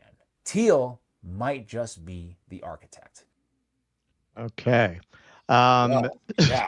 And the whole, I mean, Peter Thiel is probably one of the most nefarious figures in the country at this point.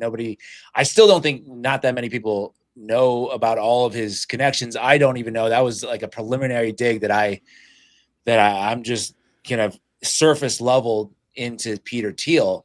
But this is good. This is his government. I mean, one could argue. And you could, in 2028, it'll be completely his government if J.D. Vance wins. And he'll have full control over, not only just the surveillance stuff, but also now you have tentacles like into all the actual policy making. So it's some scary stuff. And he's, one thing I guess I do appreciate about Thiel, if I can go that direction, is that he kind of just says some of this stuff out loud, right? His whole 4-part, symposium on the Antichrist. Yes. He'll just go out there. And okay. So the Washington Post got a hold of these tapes. Where conveniently, it seems like everything connected to the Antichrist are things that would put any restraint on him and his class. So just one thing he said in there. In his third lecture on September 29th, he said that only a religious argument could inspire the proper response to the threat of a growing web of global rules, according to the recording. Quote, "There are a lot of rational reasons I can give why the one world state's a bad idea. Turn the planet into a prison. I think the tax rates would be very high," he said, according to the recording. "But I think if you strip it from the biblical context, you will never find it scary enough. You will never really resist." Okay, now you have to put this into a context where you've got a Silicon Valley that increasingly, along with the MAGA movement generally and the Republican Party generally, is signaling this kind of affiliation with their version of Christianity. You're seeing even Elon Musk is coming out with that. We saw this, speaking of Rescue the Republic, we saw this telegraphed with freaking Jordan Peterson and Russell Brand, of all people, up on stage talking through the finer points of Jesus and the New Testament. They're going back to the beginning of civilization. When you have extreme, grotesque wealth inequality, the people who benefit from it have a tendency to push religion as a means of justifying the social order, whether it's the divine right of kings or the mandate of heaven. It seems like what is happening here is, as we move towards a kind of techno-feudal society, they are taking up the old tried and true means of maintaining feudalism by pushing a religious justification for their position. Now, you look at Peter Thiel and his control over surveillance operations, which you mentioned. I didn't know this. You mentioned in your video that at the same week that Facebook was started, DARPA started a program for tracing people through their social networks and connections.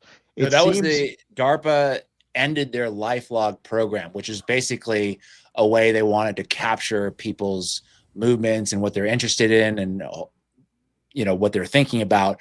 That program ended the day that Facebook started. Wow.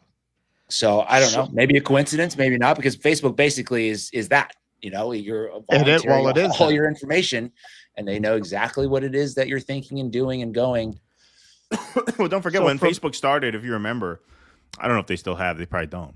But when they first started, it was like every profile had a contact form and you could like say your political views, very liberal, somewhat liberal, moderate, very conservative, somewhat conservative. Like you could actually fill out a whole well, because see, when Facebook started, Russ, you were too old for it because it was originally just for college kids. So I was one of the first people to sign up because everybody I knew at college just signed up. It came online like right at the time I went to college. So yeah, when it first started, there was very specific like information fields that everybody filled out when they created a Facebook account. So where do you think this is going? Are they building, because this is what it seems like. It seems like they're building a panopticon. They're building the digital infrastructure to lock everybody in. You know, this is something, this has been one of the most fascinating things about the Trump administration. It seems like everything that the MAGA voters thought they were voting against, they actually voted for. It seems like this is why Trump, I said before he got elected, Jimmy mentions this a lot. I said, if Trump is allowed to take office, I have to change my opinion of Trump or I have to change my opinion of the deep state. Because if he were the real threat he's presenting himself as, there's no way they would let that guy get to office. The bullet would not miss. Let's put it that way. If he were that threat, it seems like they saw that they weren't going to be able to build the new world order with Harris because you'd have too much resistance from the Trump people. And let's face it, they tend to be more armed than the Harris people.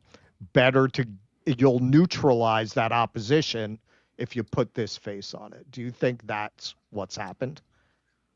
That is, I have heard that theory out there, right? Because people have said, okay, what if Kamala was in office? We would probably be a lot more opposed to, let's say, all this bullshit that's going on over there in Israel, right? There would be a lot more opposition to the files not being released, the Epstein files specifically. But now that Trump is in there, he has this gravitas or this kind of cult following to say, no, guys, I am the America First guy. Trust me on this. And we're moving forward. It's a hoax or whatever excuse that he wants to come up with. He has more of that ability to, like you said, assuage the American, at least a large portion of the American public, where versus like you would probably have a united front on the right against everything that Kamala Harris is doing or would have done. Probably very similar policy, to be honest, because I'm of the opinion, if people ask me where am I politically, I'm just like, I think that both parties are very similar, you know, maybe a little bit different dressing, but the base of it is as much, the core, foundation is pretty much the same for me.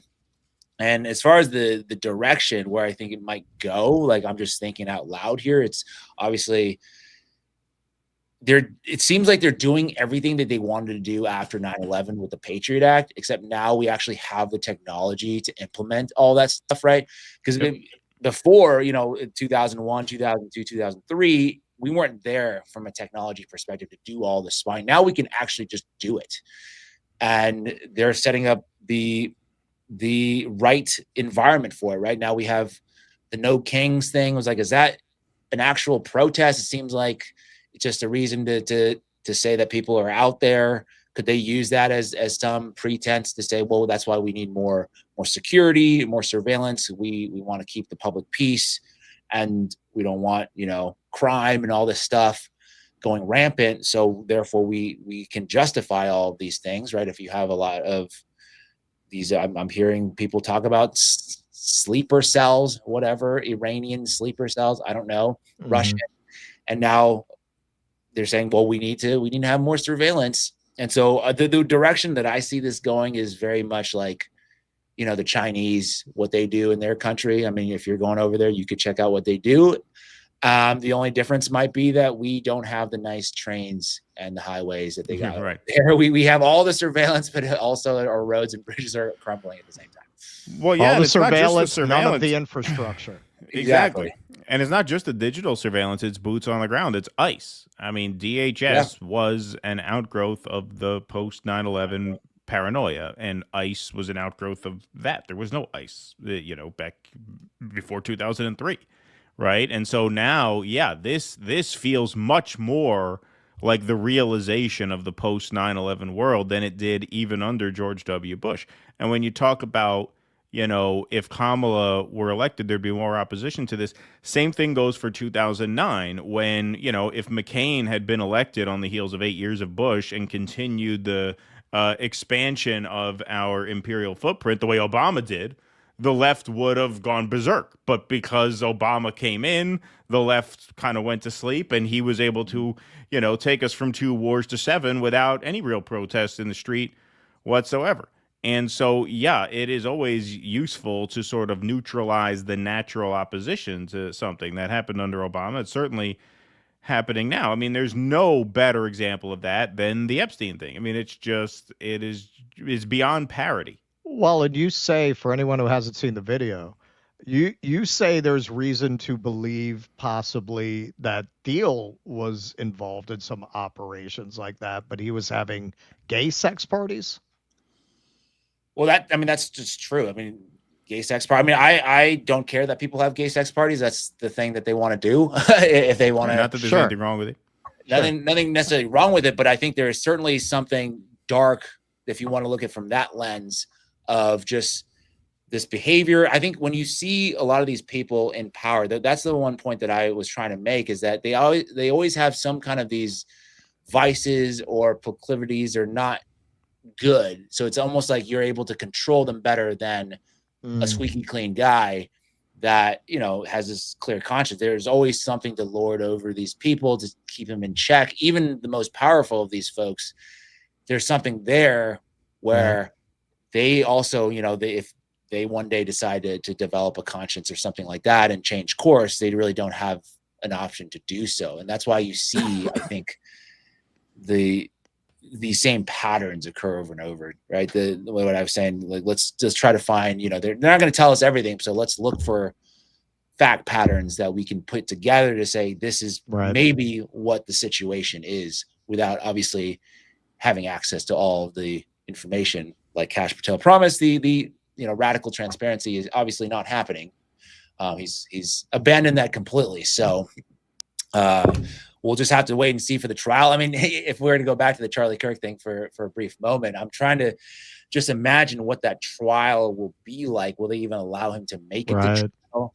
Will the evidence actually hold up to public scrutiny nowadays? Because I think if we were to go back, the trials of, like, the Sirhan or the guy James Earl Ray who killed MLK, I don't think it would stand public scrutiny nowadays. So I don't know if they're factoring that in nowadays, that we're probably going to watch it live. If it's in Utah, there'll probably be a camera allowed in the courtroom. That's going to be a huge spectacle. Are they going to be able to really stand up to that kind of scrutiny? I would be very surprised if he makes it to trial. I'm just saying, in terms of what you were saying about them being compromised. We saw Peter Thiel almost shit himself when a girl asked him in a forum about lavender AI.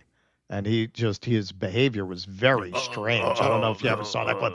I defer to Israel and Elon Musk. I always bring this up. Elon Musk is a very ornery guy who told Bob Iger to go fuck himself at a time that all the advertisers were pulling out of his platform. And they got him to go on the wall Auschwitz tour with the kippah on. Does he seem like the kind of guy who would just bow to pressure like that if there was not something over him to make him do it? It's not consistent with his behavior in any other context.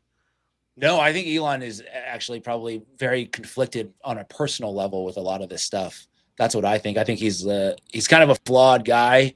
I don't think he's necessarily inherently like evil in that sense, but I think there's some internal conflict there that's happening with him because, right, he wants to be the free speech guy, but he also has the other pressures from advertisers and Zionists specifically to say, no, we shouldn't allow this on X. So it's a constant battle, but I genuinely do think that X is probably a little bit better than it was before he took over. In terms of rapidly less so, especially in the last week. It's constantly changing. Yeah. All right. We'll have to see what comes out of that. Well, James Lee, thanks for making time for us tonight. Tell everybody where they can find you before we let you go, please.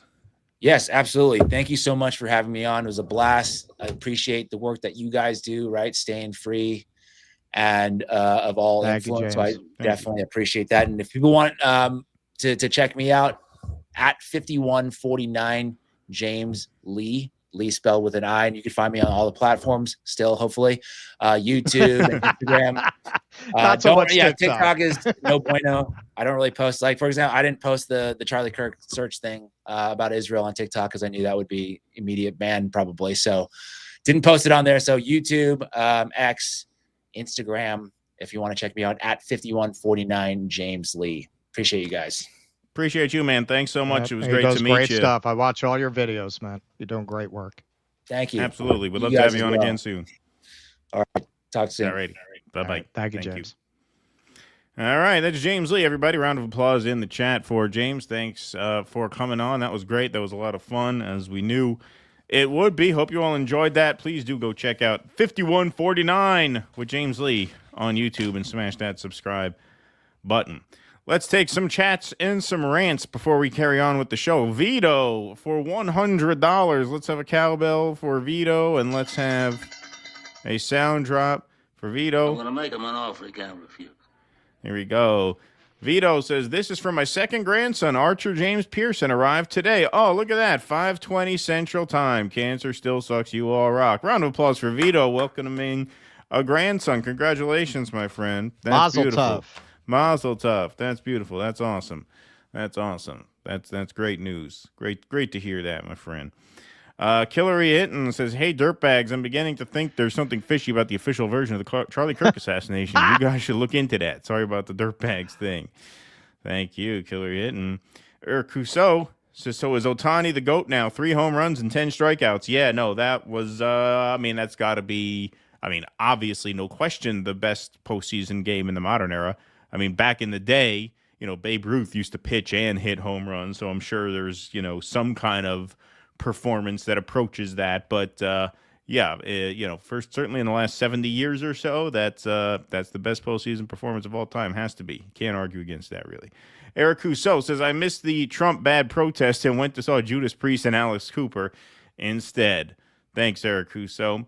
Eric Rousseau said they did shut down the 5 freeway for the live Fire U.S. Empire celebration. Thank you for that. What do we got here? We got Michael Castillo says, yo, what's up, gentlemen? Would you each give your recommendations on the best bagel in NYC? Man, they don't make bagels the way they used to. Back in a long time ago is when you got the great New York bagels. Now there's some good ones. I was biased towards my hometown bagel shop in Williamsburg. I forget what it was called. It was one on Bedford Avenue I liked. And then the one that we put on the food tour wasn't bad either. All right. So Kosar's, that is the oldest Bialy shop in America. That's on the Lower East Side. And what's the name of this fucking place, man? It is probably, honestly, the best bagels in New York. They're like a small local chain. Zucker's. But that was the one that was Zucker's. Yeah, that's the one that was on the food tour. Yeah. Zucker's, man, because they make it, because the guy who owns it grew up on the Lower East Side. Right. They make it the way they made it back then, kettle boiled, like malt. Like that's like a perfect bagel, man. All right. Like that's as good as any I've had. There you go. Jim Taleb, thanks for the $2 super sticker. Appreciate that. Brad Gilbert says, it's a squib. That's what moves his shirt so oddly. Yeah, I've heard that too. Worried you find red-dyed corn syrup, you need 2 holes. Thank you, Brad Gilbert. Derek says, the dumbest conspiracy theory is a theory that conspiracies aren't real and rather commonplace. Exactly. Thank you. David Santucci says, if George Zinn shows up to the next DD Live show, hit the deck. Yeah, exactly. Exactly. We're going to hire security to make sure he's not there. Ex-Mormon here. LDS is close to intelligence. Look up the Mormon Mafia. Yeah. That's kind of widely known that they're overrepresented in the intelligence community. That's like the Coen Brothers movie, The Burn After Reading, where the first scene, the guy gets fired. And he's like, you're firing me? He says, yeah, you have a drinking problem. He says, you're a Mormon. He says, compared to you, we all have a drinking problem. Yeah. PMC says, are you guys going to cover Starmer and the Israeli soccer fan ban? Not tonight. Maybe this week, though. Maybe this week. We obviously had a lot to get to with James. If we didn't have our guest, we probably would have gotten to that. So you can blame James Lee for that. Yugi says, French Laundry. Thanks, French Laundry. Appreciate that very much. Gonzalo says timelines are chocked with Zionist-backed fake Christianity. Indeed. Dendro Bates says, would recommend Year of the Rat by Harry Shukman. Interesting undercover expose of British far-right groups. Confirms a lot of your suspicions. All right. What is that called? What is it called? Dendro Bates, Dendro Bates. No, that's the name of the book? Is it? I deleted the super chat just now. Motherfucker. Well, you watch it on a replay, you'll find out. Oh, yeah, that's right. Yeah. It'll be there. Yeah. Oh, Landrew, thanks for that very much. Says, thank you, Keaton, Russell, and James. I'm not alone in my doubts about everything being told to us from Palestine and Russia, Iran, and China. Free Palestine. I wore my keffiyeh to the protest. I was not alone. Oh, that's great. I am Landrew. Landrew is dead. Good for you, Landrew, and thank you very much for that. We are up to 971 likes. Yeah, we got 2,963 in the YouTube chat. It's good for one. In the year 2525. All right, speaking of protests, we got a little report on No Kings. No Kings. I was not going to cover it, man, but I was just doing a little research on it, figuring we would do a segment on it. I was like, motherfucker, man, there's one like 10-minute walk from my house. Fine. If I don't have to go to Times Square, I'll cover it. But I'm glad I did. So Max, it was one of the reasons I wasn't really interested in going. Max ruined it for everybody. No Kings, the Democrat-oriented protest group organizing anti-Trump rallies this Saturday, urges protesters to wear yellow ribbons inspired by a NATO-backed color revolution in Hong Kong and the Ukraine proxy war. No Kings messaging does not include opposition to U.S.-Israeli wars. And another one from Max. Home of the Brave, a group of neocons like Bill Kristol, ex-FBI officials, and wealthy corporate GOP lobbyists, is kicking in $1 million to promote No Kings and steer it to the pro-war center right. Their first ad bizarrely equates Donald Trump with Hugo Chavez. But hey, man, where you find Bill Kristol, you're very likely to find Hillary Clinton. In 2 days, be a part of the largest peaceful protest in modern American history. Join No Kings this Saturday at an event near you to push back on Trump's power grabs and make it clear we don't do monarchs here. Okay, so you're dealing with a lib march when the march has absolutely no demands, where it has no agenda, no manifesto, no nothing. It's very much like the Women's March, very much like the first No Kings March. And actually being on the ground there covering it, I could see how bizarrely directed it was. They gave out flyers of 10 chants to do because they don't want anyone chanting Free Palestine, because that wasn't on the flyer. Right. And you'll see in the video me asking them about that. I have covered a lot of protests. I've never seen that.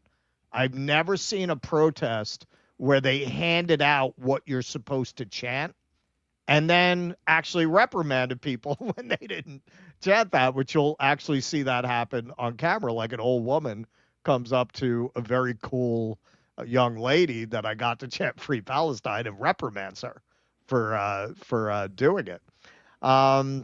That is pretty crazy that they have a menu of chants. Because at one point in the video, the guy says, all right, let's do number 2 so everybody knows what number 2 Yes. is. Yes. Right. No, they are very intent on controlling this to make sure that it means nothing. It doesn't challenge power in any meaningful way, and that it is completely directed at just Trump bad. Trump bad. That's it. There's nothing there but Trump bad. Now, speaking of Trump, he put out a video. Now, you're going to have to imagine Danger Zone, because I'm sure that'll get flagged. But that's the music under this. And going to the danger zone. Yes, that is Trump. Trump actually tweeted this out.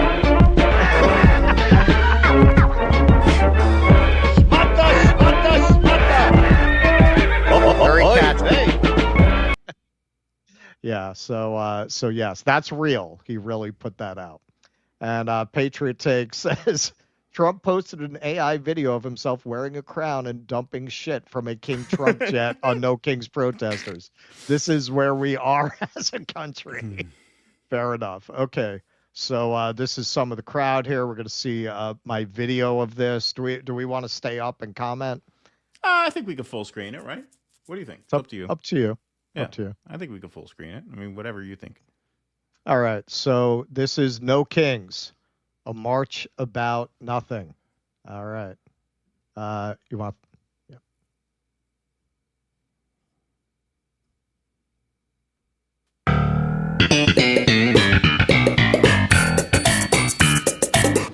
America has been heading into the depths of fascism. I'm obviously very upset about that. A lot of people are very upset about that. Everybody should get a flag. Get a flag. Explains what the plan is for today. Let's do number 2. Who wants to start number 2? No hate. No fear.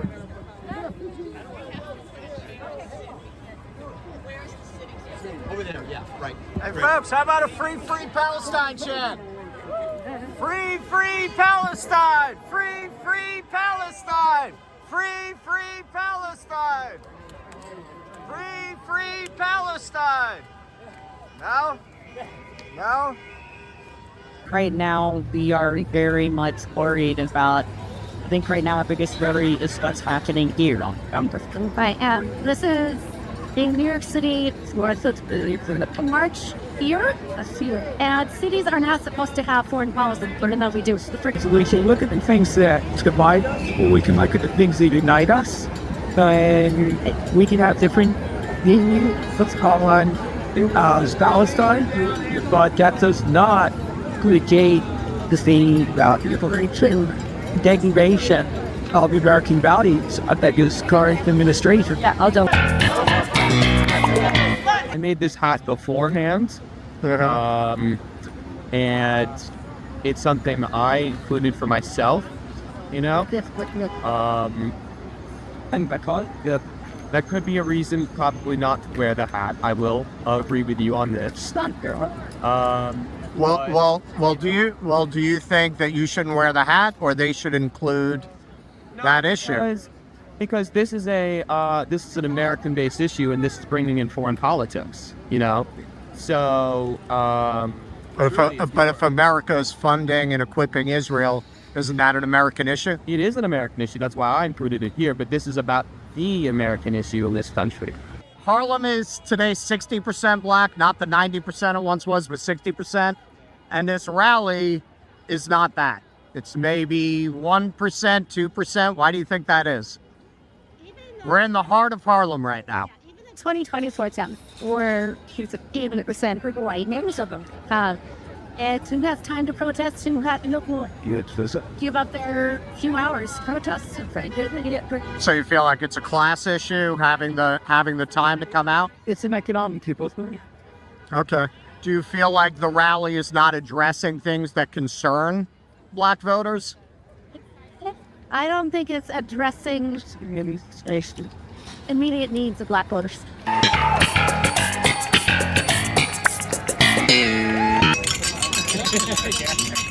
Guess what? I got a fever. And the only prescription is more cowbell. What are the demands of this march? That's a great question. I think the demands for this march are respect the Constitution, build blinders to listen to Congress, and listen to the people. No king. Are there any policy demands? I don't know. You have to ask the organizer. She told me I'm a sinner. You're a sinner? I don't believe in Trump, and I'm also Jewish, so I can't say you don't believe in Jesus. That's right. It's all people, kid. I don't think we'll go there. You're not going too far without Jesus. Pete Rainbow told me, but down there. What brought you out here for this event? This brought me out here. Our president is not a reliable human being. He does not respect the Constitution or the Bill of Rights or our rights of people in general, like due process. And what are the policy demands of the march? Respect the Constitution. We want justice. We want peace. We want... Hey, can we get a free Palestine chant going? Yeah, good question. We're going to stick to the ones that we've been told to chant, okay? I don't know whether Free Palestine is part of that. Now, why do you think they didn't give you that to chant? I don't have any idea. I don't know. Well, and I don't know that they didn't give that to us to chant. Well, I saw the flyer. They didn't. They didn't. Okay. Life is complicated. I mean, we have a Democratic candidate for mayor who's running a lot on that issue. Shouldn't it be part of the march? Yeah, why not? I don't know. But, I think the concept is we focus on what's most important. And that is, not that, Palestine's not important, but we focus on what's important. And that is getting all these good people together to protest what Trump is doing. And so I think that's the story. Mainstream Democrats, a lot of them are scared to speak up. But you've seen some of the interviews, I'm sure, with Cory Booker and Hakeem Jeffries and some of the other Of course. Yeah, everybody's so scared to speak up because they're getting funded by a lobbying group that's not part of the United States. I'm surprised he did Jewish. I see they bought CDs. I say that my birth is in. I don't want a nice birth. We don't want pastors. We want peace. We want peace. So you're not going to join the march then? No. So a lot of people are saying they want to avoid these No Kings marches because they're endorsed by people like Bill Kristol. They don't talk about the Palestine issue, which is a glaring omission. And a lot of people feel like it's an AstroTurf event meant to sheepdog people into a pro-war corporate agenda under the premise of, we hate Donald Trump, but they really don't want to accomplish anything. Yeah, I somewhat feel the same way, yes. But I still do come out because I look at it as being a little bit better to come out than what the other side is. But yes, the two parties are not that different on each other. The freedom of Palestine is important. And it's behind, I'm sure, everyone's mind. But we can't together stick behind one issue, which is Trump. And if we lose our democracy right now, if we lose our right to speak out, we can't help Palestine at all. Hey, why don't we get a free Palestine chant going? Why don't we get a free Palestine chant going? Let's do it. Free Palestine! Free Palestine! Free Palestine! Free Palestine! Free Palestine! Free Palestine! Free Palestine! What's that?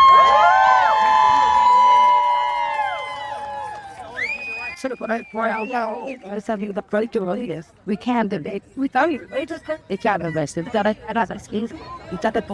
support.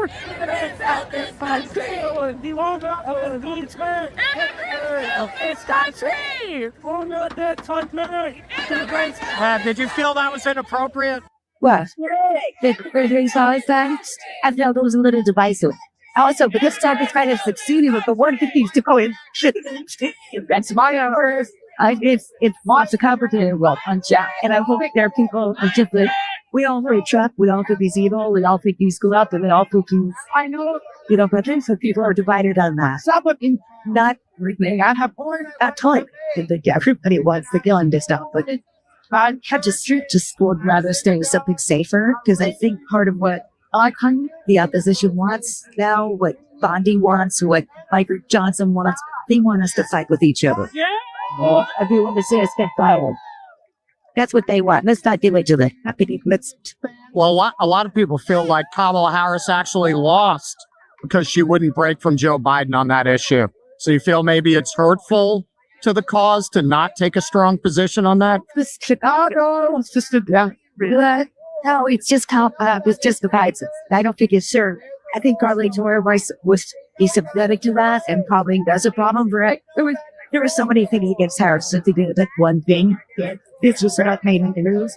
Right. She's a woman. She's black. She's wasn't a strong character of international states. There's let's not take this one thing that we have struggled with the courts to get a coherent position. Well, one of the amazing things to come out in the polling is the majority of Jews support Mamdani. Yes, isn't that great? So is it really divisive for a crowd at this kind of a rally? Yeah, it is. Oh. All right, man, time to go. Go home. It's good to go there. You've got so many things to go. Here, now. Hey, go home. I think everything contrast. So why could there? All right. Thank you very much, man. Anything else to say? What's that? I saw it. Oh, go on. He's been complaining that the crowd is going to but why can't bring ours? And I think that's not so, because we've done this before. We lost. And we go and stop the end up. We got civil rights. We got that. So we made it sports. Maybe they don't look. As a young white Jewish American, I have watched as horrible acts have been carried out in my name. I was raised to believe that never again for anybody.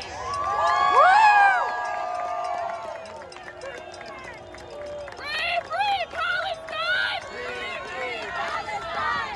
Free Palestine! You were the only one to start a Free Palestine chant. It's not on the flyer.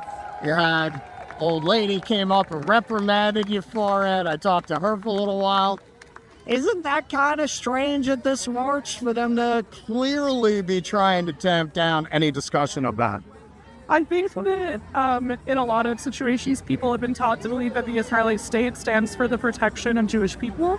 And so I think that people can be easily convinced that defending Israel and defending their actions is defending a minority. But in actuality, Israel is run by a non-Jewish government who is using defense of Judaism to cover up insanely heinous acts. So I understand why people would be concerned with this. I also think that you need to make yourself aware of everything the Israeli government has been doing and the genocide they've been committing against Palestinians, and that needs to take precedent over everything. Essentially, that needs to be spoken out against by every person, regardless of the pieces coming across wrong.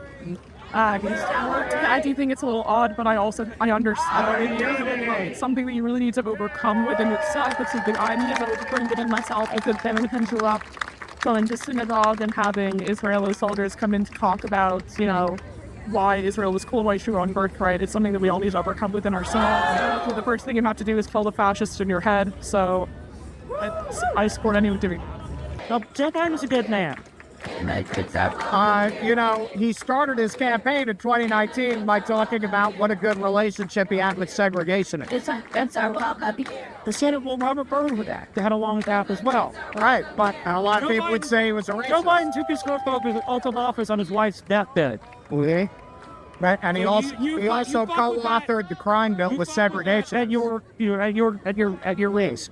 All right, but Joe Biden co-authored a crime bill that incarcerated 2 generations of black men with segregationists. Doesn't that make him racist? So did lots of white conservatives. Okay, and they're racists. Yeah, but Joe Biden evolved. Poor kids are just as bright and just as talented as white kids. You have a problem figuring out whether you're for me or Trump. And you ain't black. So how did you have this guy defend the Democratic Party for the past 35 years? It's ridiculous. And what that's up? That's not an essential. So how did you have this guy defend the Democratic Party for the past 35 years? It's ridiculous. And what that's up? That's not an essential. It's about nothing. Right. Everybody's doing something. We'll do nothing. I don't care about Palestine.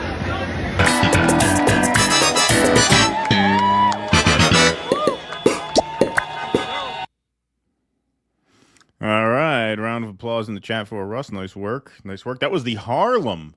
Yes. Sort of offshoot of the main march, which was in Times Square. Yeah, that one started a little bit late. I think it started at the same time that the Times Square one ended.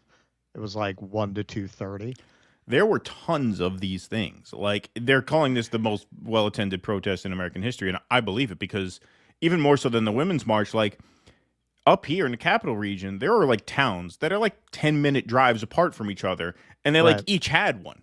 You know, which usually like one region, okay, there would be an Albany march. But no, there's there's a Saratoga march. There's this little town, this little suburb has a march. Down in the Hudson Valley where I'm from, you had a march in Rhinebeck, which was 1,400 people. Then you had a march in Kingston, which was bigger than that, thousands of people. Those are not that far apart from each other, Rhinebeck and Kingston. Then you had Poughkeepsie, had a good few hundred, maybe even 1,000 people. Then you had, like, these are towns that are pretty close together. You would think there'd just be one centrally located march. But no, these fucking things were everywhere. And they were all very well attended. So there was clearly some money behind this, which probably explains why it was so milquetoast, because they're just casting as wide a net as possible. Okay, so you can always tell when the propaganda machine has gone into override on the oatmeal soft lib brains, because those are the only times that my posts trigger the libs. The last time I got a bunch of libs who never comment on my shit showing up on my page was when Trump yelled at Zelensky in the Oval Office, and I posted stuff approving of it. That was the last time, like, libs, I never engage with my stuff. It's not like every other day I'm putting up recipes. You know, Right. I'm always putting up kind of like charged political content. But you can always tell where they've really gone to work on the lib brain when the shit triggers them. This was the first time since Zelensky that I triggered libs I never heard of. It wasn't a Democratic march. You know, it wasn't a Democratic march. They've been very shy about backing no kings. It's been very disappointing. Like, these fucking idiots. Being down there on the ground and seeing how controlled it was and how circumscribed it was. And you'll notice in the video, they all have the same fucking talking points. From that old lady to the young kids, we don't want to be divisive. We want to focus on what we all agree on. We don't want to get into divisive issues. What are the policies? Nobody knows. Yeah. Constitution, just vaguely. Nobody thinks it's strange to be going to a march with no demands, no particular policy proposals. Nobody thinks that's odd. Nobody thinks it's odd to be at a march in the middle of this 2-year long, very controversial support of Israel, controversial to say the least, that this march that supposedly on the left has fucking, not only has nothing to say about it, is clearly very determined to keep people from talking about that. You don't think that's fucking weird? It was the same thing. I went to the other No Kings March. I only caught the end of it because I was at a show. I was at a matinee that day, and I ran over at the end of it. It was the same thing, man. There's like, in a town that has constant Free Palestine marches, you didn't see any fucking signs like that. That is incredible, the amount of control they're able to exert over these people. Now, I saw actually Carsey Blanton posted something kind of interesting, basically arguing, yeah, it's a lib march. Leftists should go there anyway. Basically, it's better to have people in the street, and we're going to have to recruit these libs later. Now listen, man, I love her music. I've met her once. She seemed like a very nice person. You ain't fucking recruiting these people to shit. You ain't recruiting these fucking people to nothing. Can I say, oh, I hate these people? You know, it's what we said when we came out of the, interviewing the Pod Save America. In a lot of ways, this felt like old school due dissidents doing this video. They're like dumb babies. Like you can't even really get angry at them. They're so fucking naive. Like they're so completely just weak. Like they're just weak-minded people. Like, these are the people who brought an apple to the teacher. That's what I always say, man. The liberals are all like hall monitor types. They're all the kids that were very concerned with being liked by the teacher when they were children, and they just don't ask any questions, man. Their brains are just massaged into believing that reading the New York Times and watching MSNBC makes you informed. And that woman I interviewed talked about how old the people at the march were. Yeah, there's a fucking reason for that, and that's the one bright spot. Young people see what this fucking is. They see what this is. They don't want it. They don't want it. They see it's a march about nothing, and they're not going to go to it. Who actually gave me the best answers of the day? A couple of young people that I talked to, one of which was wearing a Mondani shirt. Right. Yeah. And, for that reason, like, I understand what Carsey Blanton's saying. It makes sense to me. Like, if you're going to go, like, to make the speech that the girl in the video made, like, sure, why not? Sure. And it was fairly well received. Like, it's not that most people are averse to that. No. It's just, no. They are good boys and girls, so they're not going to rock the boat if it's not on the paper. If it's not on the flyer, then they're not going to step out of line. But if you look at the actual, like, sentiment in the crowd, her speech was received very positively. Yes. Mehdi Hassan spoke at, I don't know, does he live in the UK? He did. I don't know which one he spoke at, but he made a very unapologetically pro-Palestine speech, and it was very well received. So, like, I think it's okay. I think it's, like, fine to go if you're going to do that. Sure. And I wouldn't even have a problem with the march, but for what Max was talking about. Like, okay, if this is explicitly, like, a pro-NATO march, okay, now you're actually standing for something I really oppose. You're right, like a march about nothing. Okay, if there's a vacuum there where you're going to get a few thousand people together and I get the opportunity to speak to them, fine, right? Fine. Just like, Jimmy did the Palestine bit at the Rescue of the Republic. All right, fine. There's a crowd of people here. I'm going to save my piece. Sure. But, to organize behind, wear yellow for Ukraine. I mean, now it's getting past the point of this is just about nothing. This is now a pretty explicitly pro-war and pro-empire right. Exactly. March. And you're so, being like, used. at that point, it's like a bridge too far for me, honestly. Were it not for that, I would be like, whatever, have fun. And Look, and I still kind of respect the understand... people who went there and made the pro-Palestine speeches, like, because sure. there's a crowd. If there's a crowd, I'm going to say my piece to the crowd and see how it goes. Yeah, that woman that I collaborated with there, in that interview. Yeah. She was awesome, man. Like, honestly, I'm not even offering an opinion on that. Right. Like, I'm not saying you went, you're a jerk. I'm not saying that, man. I can see both sides of it. I just looking at the people there. Look, man. They're as passive as a glass of milk, man. You could do anything with these people. Well, like they have no opinions. They have no thoughts of their own at all. That one woman that you interviewed who talked about how we stopped the Vietnam War and won the civil rights, that was the exact kind of, I'm sorry, boomers, but boomer arrogance that really dominated the Hillary people. Like, I heard that in Philadelphia. When I was in Philadelphia and we were doing the Bernie protest, we would hear Hillary people say explicitly, like, we already had a revolution. That's what the civil rights movement was. Right. Now we have to build on that. It's like, how fucking arrogant are you? How willfully ignorant to the challenges that young people face can you be? Oh, we already had a political revolution. That was 52 years ago. And now we have ours. So now we just have to build on the progress we made. Like, it's fucking arrogant. It's insensitive. Like, how dare you say that, actually, Well, like, it's actually ballsy. Are you... It's a hostile thing to say. It really is an offensive thing to say to a young person. That Yeah, though yeah. the revolution's over, you missed it. Now you just have to follow our lead. Like, fuck you, suck my dick. Well, exactly. And I went back and I followed up with her. I didn't use that follow up clip. And Right. yeah, I mean, very explicitly, she's saying, yeah, no, we already know how to do this. We did it. We accomplished Right, we it. did it. And If we did it, yeah. well, then explain where we are now. Wait, Then yeah, why how are you did out we- here? If you How did did we get here? How did we get here? Are we here partly because you Right. bought a house for 50 cents? It's worth $1 million that you're tweeting this shit from? Right. Is that part? Well, it's very easy to say, Right. right? Would you buy your house fucking working part time after school? Right. Um, Exactly. Yeah, no. And so listen, I'm actually going to solicit this.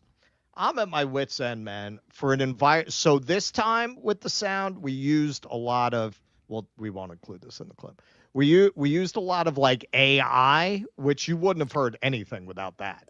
But that's why it kind of sounded a little robotic. I don't know what your solution is in an environment like that, where freaking people are screaming on every side of you and banging things. Like, I don't know what the solution is. So if you're a sound expert, email us, dudissidents@gmail.com, because this is basically the kind of thing we cover. And that issue comes up a lot. So I got these mics, so I thought that would solve it. Right. No. Well, I mean, it's tough. Like if you're in the middle of a crowd, literally, and they're screaming on all sides of you, you're very limited as to like, you know, what you could do there.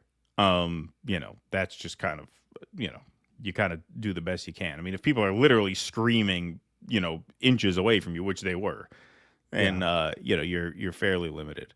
But yeah, toward the beginning of the video, So it's like the guy no says, mic that's that focused.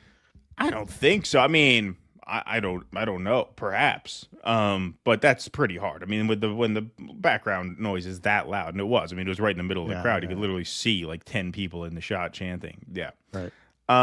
But yeah, you saw the guy. All right, we're gonna do number 2, everybody. He's referring to the sheet that they had. They had a flyer of chants, and at the beginning of the video, you see the guy. All right, let's do number 2. So they all literally had the directions. No, that's what I have one of those flyers in the other room, and they had 10 chants. See, if we really want, Yeah, if you we were knew supposed to that, we should have come up with our own flyers and just handed them out to confuse people, so that when people, You know when what? they say when we're they gonna do another one of these, let's pretend to be represented. we're gonna do number 2. All right, number 2. All right, number 2. All right, let's go. Okay, fuck the Jew media. Wait, what? And everybody else is no hate, no fear.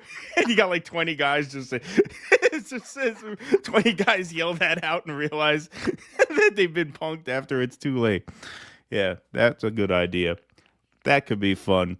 All right, Jake, can we hit the scroll, please? Jake is in the booth. A shout out to Jake. Round of applause for Jake for being in the booth with us this evening. Where'd he go? Did he take off somewhere? No, there it is. All right. Jake, can we throw that scroll up on the screen, my friend? Are you there? Where'd he go? Did he take off? He's there. I see it. All right, we'll take some super chats. Maybe he'll come back. Xander Varkov says, we need a man that is simple perfection. There's nothing that's harder to find. Someone to lead us, protect us, and feed us, and help us make up our minds. Yeah, that's Phantom of the Paradise. There you go. I hope you're a patron, because I've decided on that for our Halloween movie. There you go. Yeah, that'll be fun. Hey, if you like what we do here and you want to help us do more of it, become a member. DoDissidents.com/Patreon, /Substack, or /Local. So I'll take this. Tommy D says, hey guys, subscribe to your show via Rumble last week. When I look at the email I got today, it says I need to join Patreon to be able to call in. Is that right? Any of these will work. So did you sign up via Locals? Because if you signed up via Locals, the call-in link is there, but it's got to be one of those 3. So the YouTube members and the Rumble membership doesn't get that perk because there's no way to email it to you through YouTube or Rumble. So it's got to be through Patreon, Substack, or Locals. One of those 3. And Locals is linked to Rumble, so it should be the same thing, I think. There should be a way to link that. But yeah, that's how that works. But yes, membership starts at just $5 a month. You do get Film Club live streams, post-game extended live streams once a month with the call-in Q&A. And you get call-in access to our weekly Q&As, which happen every Sunday night over on Rumble. Tonight is Sunday, so we will be going over to Rumble after the show for a Q&A with all of you. You also get ad-free versions of every live stream emailed to you the day after they air live. So if you miss a stream and you don't want to watch it back with the commercial interruption, you get it ad-free emailed to you the next day. You guys are the backbone of the show. We could not do it without you, so thank you all very much for your support. Dorian Marquis says, I'm glad Russ fixed his tech issues. It's Gen X versus millennials, and we can't ever let Keaton win. God damn it. Pounds fist on table. There you go. No, hey, look, man. If I hadn't figured out the tech, that shit would have been unusable, man. Yeah. Like, that's the best you could do with that sound. Like, that's why I'm saying, like, at that point, I don't know if there's a mic that can handle that much probably just gotta, atmospheric like, interference. You probably just got to like set up across the street and do your best. But when they're already gathered, it's hard to do that. Because Well, you know, I was space. watching some of the other people who have fucking frankly a separate camera person handling a mic. Right. And a lot of times, even they have obviously better equipment. Even they will take a walk with them. Right. A little bit away rather than to try to do it in the middle of that. Yeah, because it is hard. Brad Gilbert says lawfare staged 0 time serve 0 fines. Butler faked crop out. The bullet is AI generated. Never says no scar, no continual bleeding equals Trojan horse. Chris Bishop from Newburgh. Newburgh's Chris Bishop says Do Dissidents and James Lee is a collab on par with Snoop and Dr. Dre. Wow, that's high praise. A couple of my all-time favorites. Great stuff. Thank you, Chris Bishop. Appreciate that. Good to see you. Chris Bishop's long time. Yeah, been around for a while, man. JR Jr. says, saw it again and insists once again on recommending the BJG deemed misogynoir anti-revolutionary psyop, one battle after another, while you can still see it on a big screen. Brilliant, propulsive satire. Thanks for what you do. Thank you, JR. Yeah, I do want to see it. I don't know if might I'll get go to see it on a big with screen. Nagy. I might. I don't know if we want it. What is that, fucking 3 hours? It's long. It's like 2 hours and 40 minutes. It does look good, though. Jolly Man Big Boy says, I imagine Kash Patel is organizing every single conspiracy theory evidence just so he can have an explanation pre-registered through AI. Thank you, Jolly Man Big Boy. Peter Monahan, Gator Pete, thanks for the $100. That's incredibly generous of you, my friend. Thank you. Thank you, Gator Pete. Thank you, Gator Pete. Appreciate you, man. Thank you very much. It's very kind of you. Okay, let's talk about your tour for a minute here. All right. So last I looked, we got 8 tickets left. We are almost sold out for the only tour I'm going to be doing for quite a while because I'm not planning on being in the country at St. Patrick's Day. That's my other big annual tour. So Weird New York is a tour that I created basically to be a macabre tour for the Halloween season that is not a ghost tour. So that means I'm going to be getting into a lot of CIA MK Ultra safe houses. That's real. I don't make anything up on this tour. The infamous townhouse blown up by the Weather Underground. A lot of murder sites.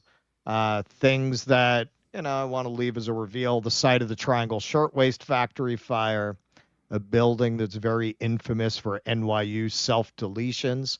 And one of the last venues that G.G. Allen ever played. If you know, you know. So definitely come check it out. Going to be, potentially, it's my last tour for a year. There you go. DoDissidents.com/tour. Got about a half a dozen spots left. It's almost sold out. So go ahead and get your tickets now. Project 2025 is 922 pages designed to create a CEO king by flooding the zone. So what part of Project 2025 should they demanded they stop at no kings?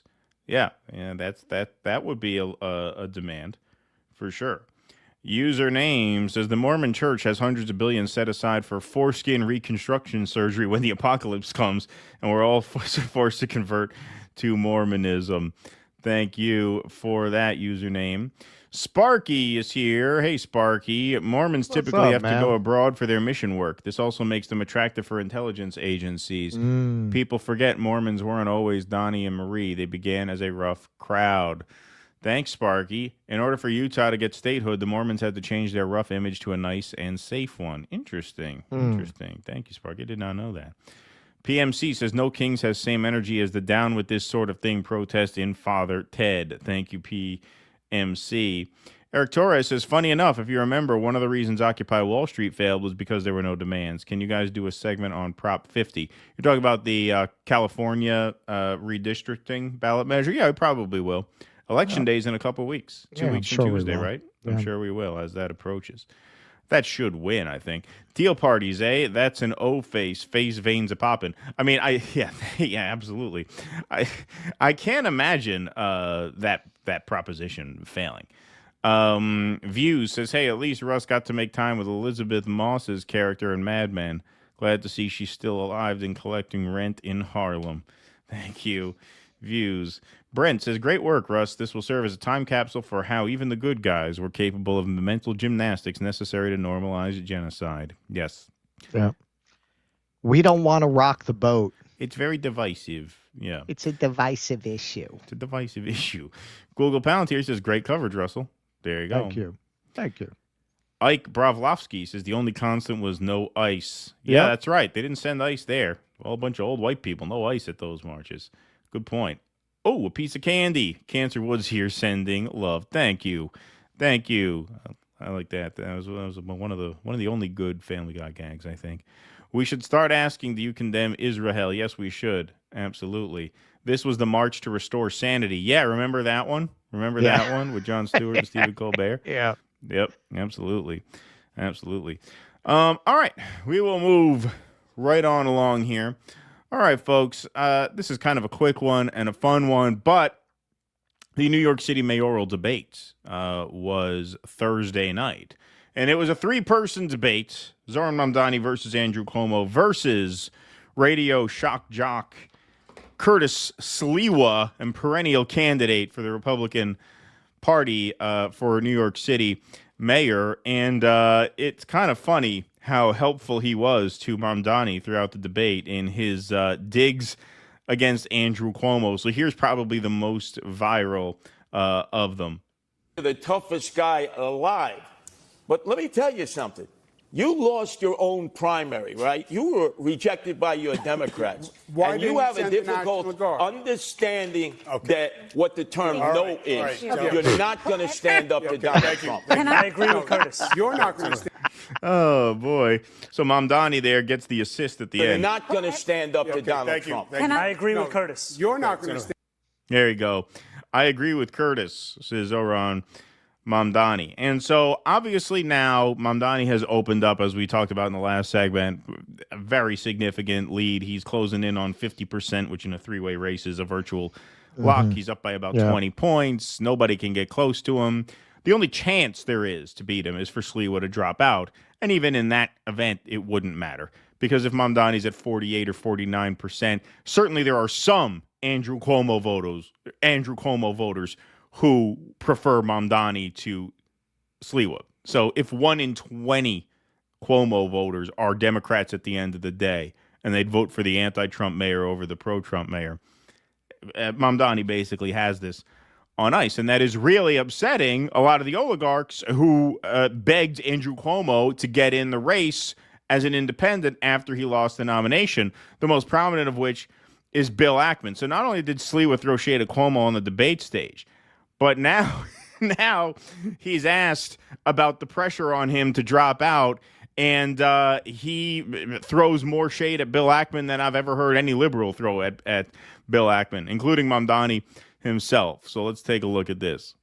But I do see a lot of New Yorkers who are saying we're terrified of Mamdani. Well, we're terrified of you Mamdani. see, that's the problem. And they say that Let Cuomo. me explain to you. Who's the street warrior here? The moment you show fear, you lose.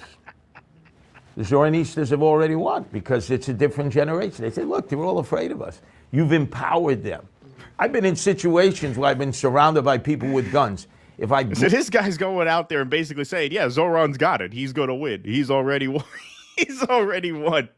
Tell this guy does not give a fuck about blowing it for Andrew Cuomo. You can tell this guy probably has a special contempt for Cuomo that he doesn't have for Mamdani, which is true of a lot of Republicans because of the COVID shit. That's why he's I more keep toxic saying, than Mamdani. The assumption that if he dropped out, all these Republicans would vote for Cuomo is ridiculous. They wouldn't vote for Mamdani. A lot of them just wouldn't vote. Yes, a lot of them just wouldn't vote. Exactly. They say, look, they're all afraid of us. You've empowered them. I've been in situations where I've been surrounded by people with guns. If I blinked, if I showed any fear, you're dead. They've already signaled to the Zoroasters they won. Oh, I'm so afraid. Well, then leave if you're afraid. There's nothing prevents you from leaving. Are you willing to fight? They're not willing to fight. Well, yeah, I mean, I don't think anyone has any doubt that you're not like the bravest candidate on the stage. No, it's not You've even been brave. shot at. So I understand that full well. And when I say terrified, I mean they don't want to pay even more tax. They don't want to pay 52%. Sure, but this kid. It's sort of like they've already signaled they're leaving, they're abandoning. I'm not leaving. The people who are supporting me are not leaving if somehow I lose. We're staying and we're fighting for the Republican principles. That's how you save a city. That's how you save a state. You don't just sacrifice it. What did Andrew Cuomo say? His billionaire friend, well, if I lose, I'll flee to Florida too. Whoa, that's great leadership, isn't it? Doesn't work.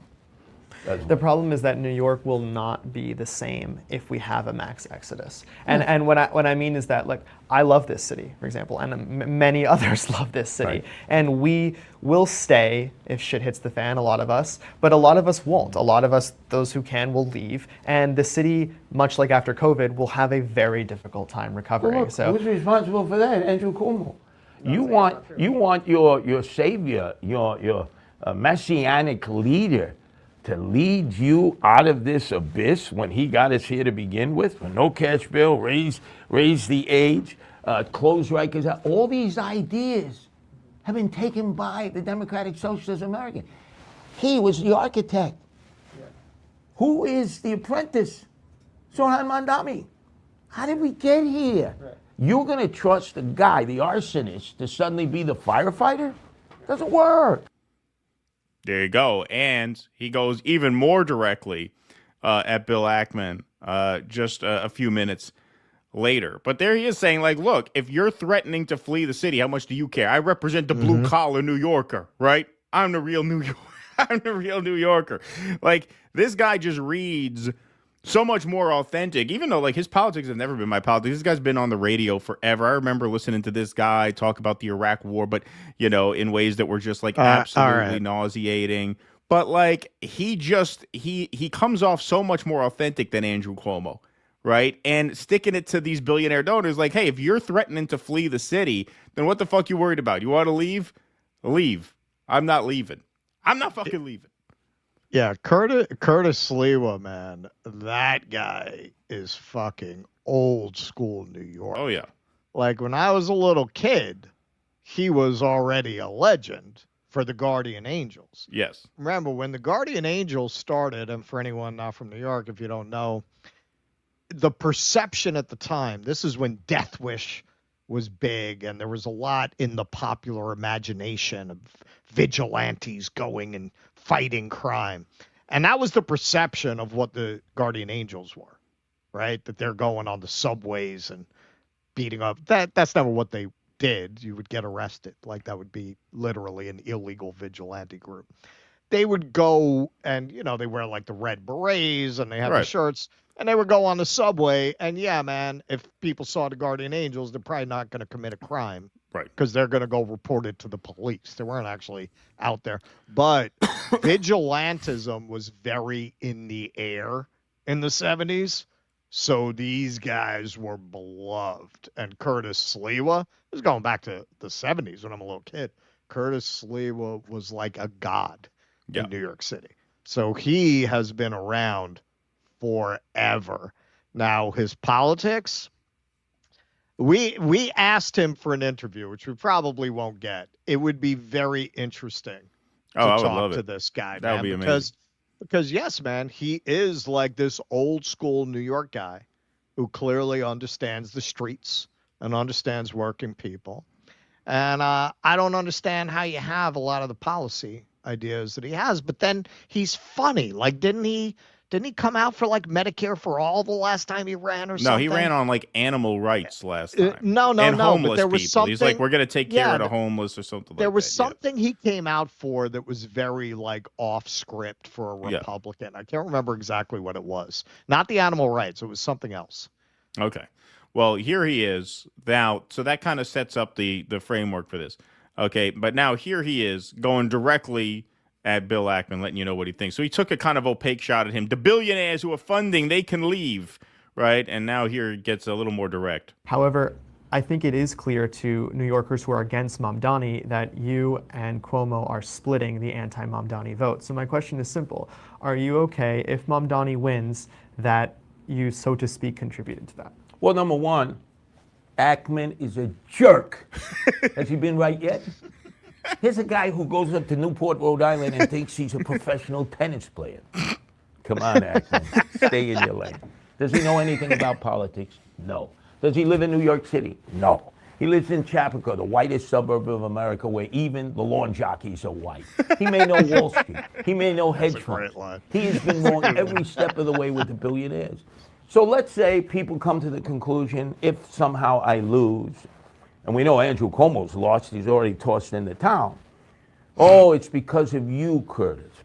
Really? It's because of the Democrats. Wait a second. Who created Zohran Mamdani? Who embraced him? Who nourished him? Who supported him? And how dare you, people who know nothing about politics, suggest that everybody who's going to vote for me is suddenly going to be reborn? We love Andrew Cuomo. He killed all these elderly. He's a sexual harasser. He told conservatives and Republicans in 2014, if you're conservative and you believe in right to life, and the Second Amendment, you have no place in New York. You need to leave. This is the result of the Democrats' self-destruction. So I'm supposed to help them? How come they don't help themselves? Andrew Cuomo failed everybody in that primary. He even admitted it. Now he's basically saying, I can't win without Silwa votes. Where are your votes? Why don't you spend your money and he's got millions from the billionaires? Millions. Go out, get your own votes. Convert Silwa voters. But for me to drop out, I represent a major party line. I have people running under me, council people, judges. They put their heart and soul into it. They support me. I have more donations than Andrew Cuomo does, matching funds. So you know something? This is called voting.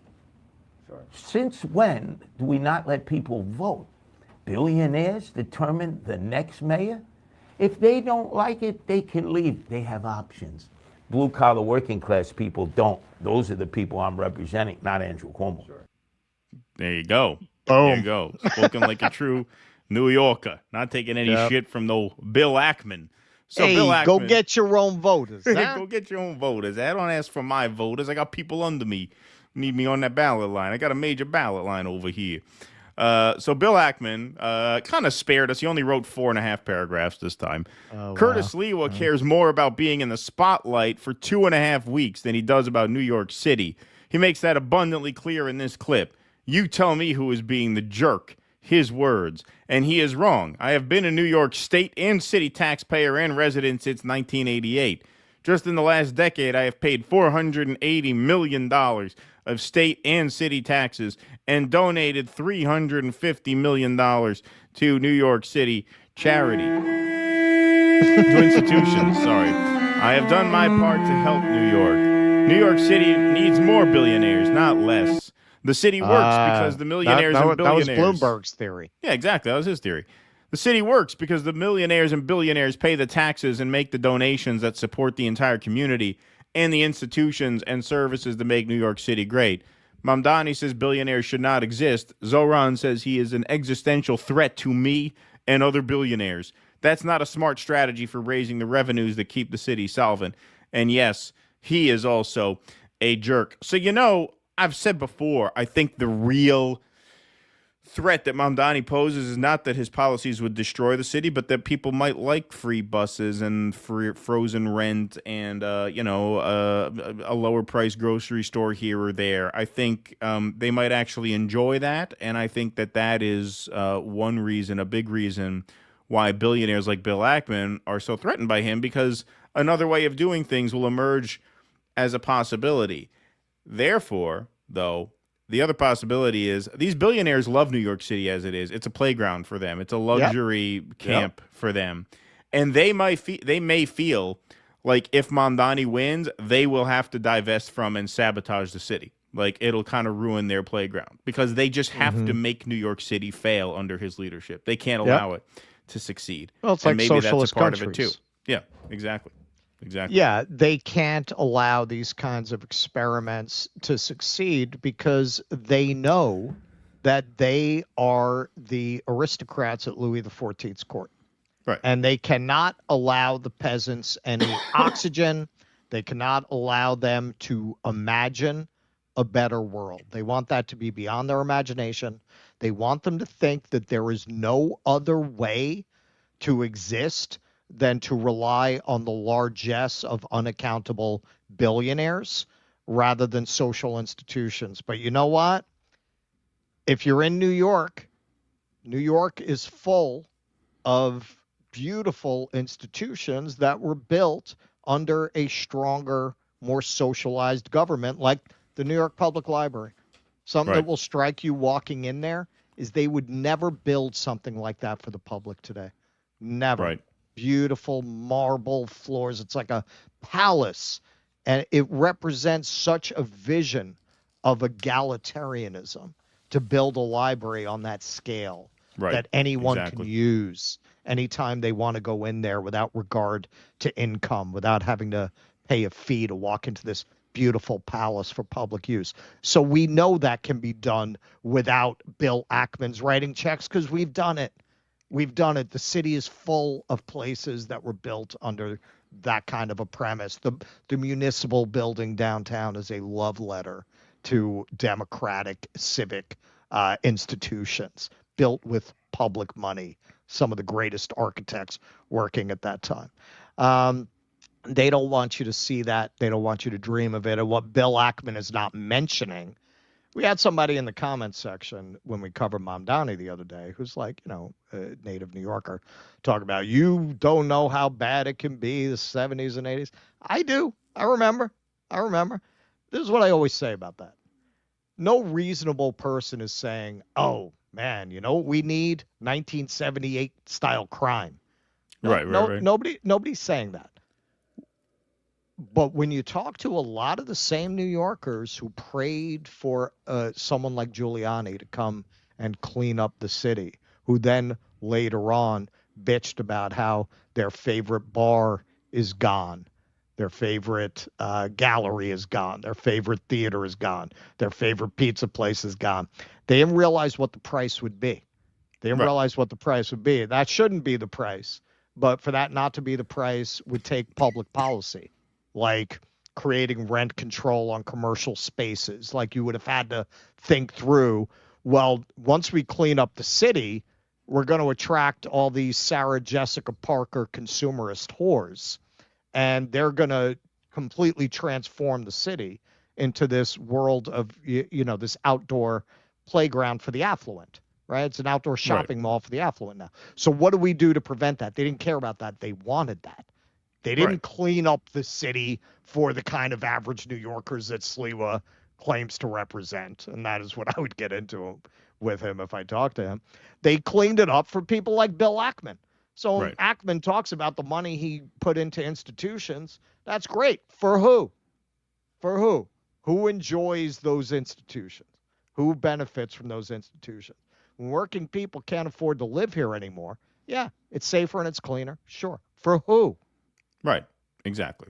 Lulzum Aziri, thanks for the $1 super sticker. Appreciate that.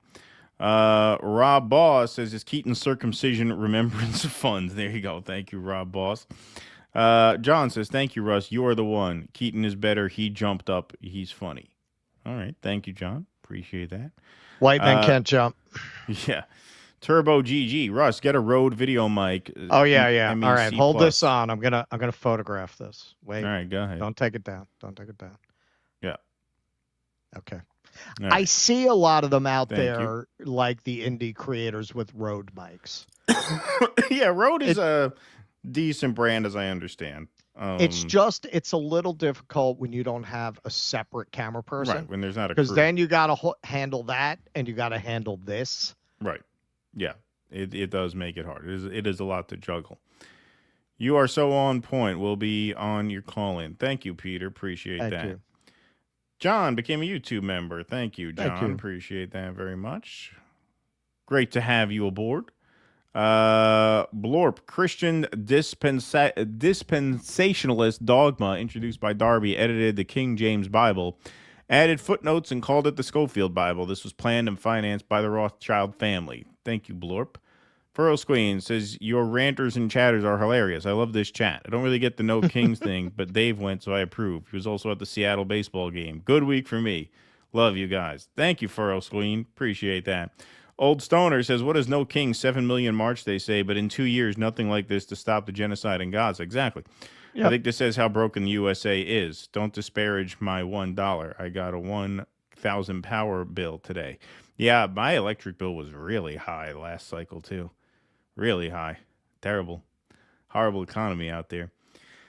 Seinfeld himself should have been at the march. What's the deal with Palestine? They're not our pal, and no one there is named Stein. That's right. Kenman says, man, no Kings is the most important protest in history. Woman, right on, Charles. Yes, good point, Charles. Yes, good point, Charles. Good point, Charles, indeed. Okay, all right. I'm going to have a quick word from our sponsor here, El Shabooms, who's got a recurring multi-episode video novel called The Grifter's Bible. Follow the First Electric Church of Jesus Christ as they combine the bleeding edge of black patented neuroscience with the state-of-the-art in Michigas to beat the Great Recession. They sell visions of God to the huddled masses of Deep Ellum, Texas, and the money pours in until the local competition, the police, and the U.S. Navy decide to put a stop to it. There's ass-whoopings, car chases, and a showdown at high noon on Good Friday in Dodge City. It's sci-fi noir. It's a picaresque thriller. It's a Western from 10 minutes in the future. The Grifter's Bible is a film series by El Shabooms with a soundtrack by Monumental Sonic Architecture. New episodes are posted every Monday at youtube.com/El Shabooms. So tomorrow's Monday, new episode will be there. Please go to the channel and hit that subscribe button so you don't miss it. Okay. All right. Let's move right on along here. Oh, we're doing the ceasefire? Yep. All right. All right. So I don't know when there was a ceasefire because I don't think there were any days that Israel stopped killing people. So you were getting a lot of reports like that before this weekend. Israel has violated ceasefire 47 times and killed 38 Palestinians, says Gaza media office. Authorities urge UN to intervene to protect unarmed civilian populations after attack on bus that killed 11. I've read reports that killed an entire family, that bus attack. So here's a little bit from the Today Show on this. As you mentioned, it has not even been a week since this ceasefire was formally signed, and there are already accusations of violations, and now there have been clashes. So, as you know, Israeli troops are still inside Gaza. They've pulled out of many towns and cities, but they remain just beyond what is called the yellow line. So that is an area that is still occupied by Israeli forces, and this clash today happened in that area. According to a military official to NBC News, there were two separate incidents that an Israeli vehicle, Israeli troops operating in that area, still controlled by Israeli forces, was hit by Hamas by an RPG and sniper fire. Israeli media report that an airstrike was called in. Now, Palestinians say that there have been violations on the Israeli side and that many Palestinians who have crossed accidentally this invisible barrier separating Palestinians and Israeli forces have been shot dead. So they say Israel is violating that by killing civilians, nearly 40 of them since the ceasefire, and by not allowing in aid. It was supposed to be 600 trucks a day worth of aid coming in, but as of now, only a trickle. So a very fragile ceasefire that, as you say, is showing cracks. Yeah, But so why don't you give Trump credit? Where are you? Where are all the pro-Palestine people? well, you could see with the line that you're not allowed to go over, and the insane demand that all the bodies be returned that are buried under rubble that they have no means of retrieving. Probably don't even know where all of them are at this point. Israel built into this pretexts for breaking the ceasefire and blaming it on Hamas. That's what that's all about. You just create insane conditions that they can't possibly fulfill, and then you claim they violated it when you want to go start killing people again. So here's Kim Iverson. Israel violated the ceasefire repeatedly, killing 38 people, including massacring an entire family of 11 people on Friday. This is why we weren't celebrating the ceasefire. There never was a ceasefire in Israel's mind. Of course there wasn't. And just some of the horrific bombings that have already taken place over the last 24 hours. Israel has just bombed a school that people are using as a shelter. Yeah, it's Hamas. It's Hamas. Children killed. This violates the ceasefire agreement and Article 52 of additional protocol Geneva Conventions, but international law clearly doesn't apply to Israel. No, it does not. Israel dropped 120 bombs on Gaza today, killing 44 plus civilians, mostly women and children. Well, that's their favorite. Hitting tents, a cafe, a school, and more. Among the martyrs, journalist Ahmed Matar. Ceasefire shattered. I guess they missed a journalist. Wild how one country can routinely violate the ceasefire with airstrikes, artillery, tanks firing at vehicles full of families, and withholding aid, and the Associated Press will still call its latest violation a test. Yes, very much like the Israelis are hostages and the Palestinians are prisoners. The Associated Press reports Israel strikes southern Gaza in test of ceasefire. Yeah. OJ stabs wife in test of of marriage. Yeah, well, they weren't married at the time, so that joke doesn't quite work, but you get it. Yeah. Mehdi Hassan. All week, the pro-Israel and pro-Trump supporters screamed at us in unison, "Why aren't you celebrating the ceasefire?" Because we knew it wouldn't last. But even I didn't think it'd be over in less than a week. What a complete and utter humiliation for Trump. Yep. Thanks to Netanyahu. That's what I said. Well, yeah, I mean, everybody knew that. If you've paid attention to how Israel operates at all, when we covered this, Netanyahu planted the seeds to do this when he announced that he was going to agree to it. But if they don't return the bodies, he had that all built in. Israel strikes Gaza after 2 soldiers killed in gravest test of truth so far. This is from Reuters. The Israeli military said it struck Hamas targets across the enclave, including field commanders, gunmen, camels, children, bakeries. No, it's not in there, but I'm sure that's what happened. A tunnel and weapons depots after militants launched an anti-tank missile and fired on its troops, killing the soldiers. At least one strike hit a former school sheltering displaced people in the area of Nezarat, residents said. The armed wing of Hamas said it remained committed to the ceasefire agreement, was unaware of clashes in Rafah, and had not been in contact with groups there since March. And, I believe that because why would they do that? Like, why break the ceasefire unless you're going to go all the way?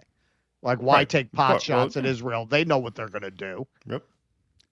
Israeli Prime Minister Benjamin Netanyahu said he had ordered the military to respond forcefully to what he described as Hamas's violations of the ceasefire. An Israeli security official said that the transfer of aid into Gaza has been halted until further notice. Now, understand, every time they say this, that is a fucking war crime. That is a war crime.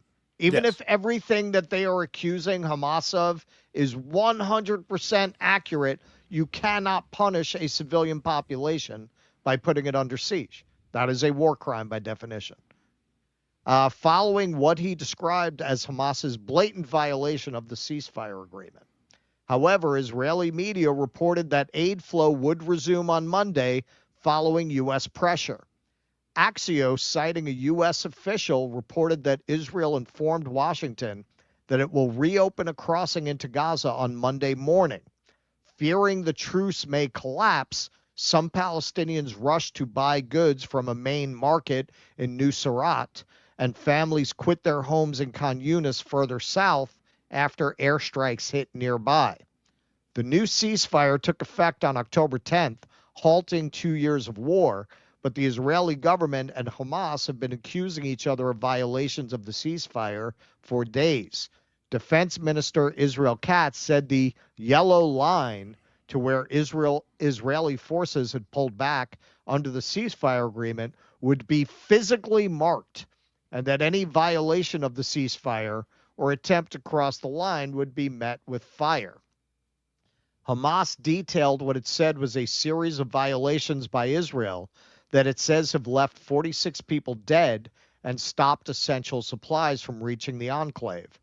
On Saturday, Israel said the Rafah border between Gaza and Egypt, which had been expected to be reopened this week, would remain closed, and that its reopening would depend on Hamas fulfilling its obligations under the ceasefire. Israel says Hamas is being too slow in handing over bodies of deceased hostages. Hamas last week released all 20 living hostages it had been holding, and in the following days has handed over 12 of the 28 deceased captives. The group says it has no interest in keeping the bodies of remaining hostages, and that special equipment is needed to recover corpses buried under the rubble.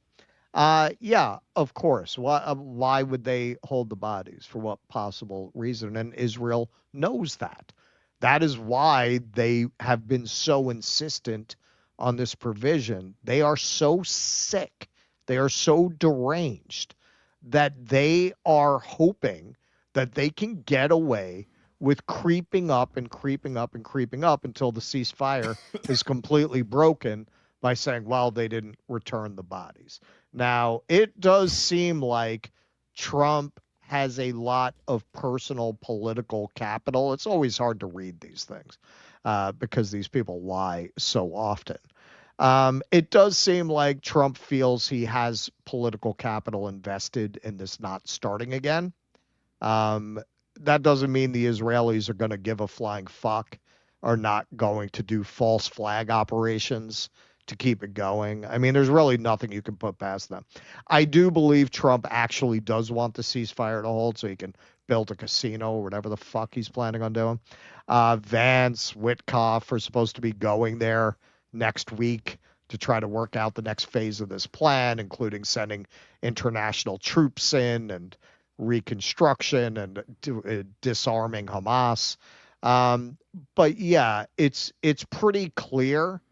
I hope I'm wrong that this is just one or two pretexts away from collapsing completely. I would be absolutely shocked, as horrific as the Trump Gaza vision is. I would be shocked if they're even able to get to that, like one step towards that.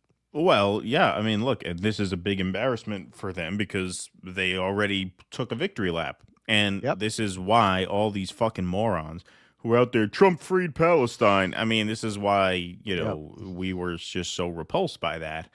And it was just so obviously born of just absolute willful ignorance of Israel's MO historically, up to and including right now, where, yes, as you said, they obviously put these provisions in the agreement so that they could be broken. Like, they were added in there because they were likely to not be fulfilled. And so, or yeah, impossible you could see it coming to a mile fulfill. away. The Or bodies is literally impossible to fulfill. Yeah. Yeah. And so that was obviously their motivation going in. And so that is why, to answer all the fucking imbeciles' questions, why we weren't crawling up Trump's ass. Right. And saying, wow, what an amazing I don't job. like him, but he's doing a good job. Yeah. If you noticed in the No Kings rally, the old woman said that, but he's actually doing pretty good on this. So it's complicated. It's complicated, right? Yeah. Yeah. He's doing good on this. Yeah. What a bunch of fucking imbeciles.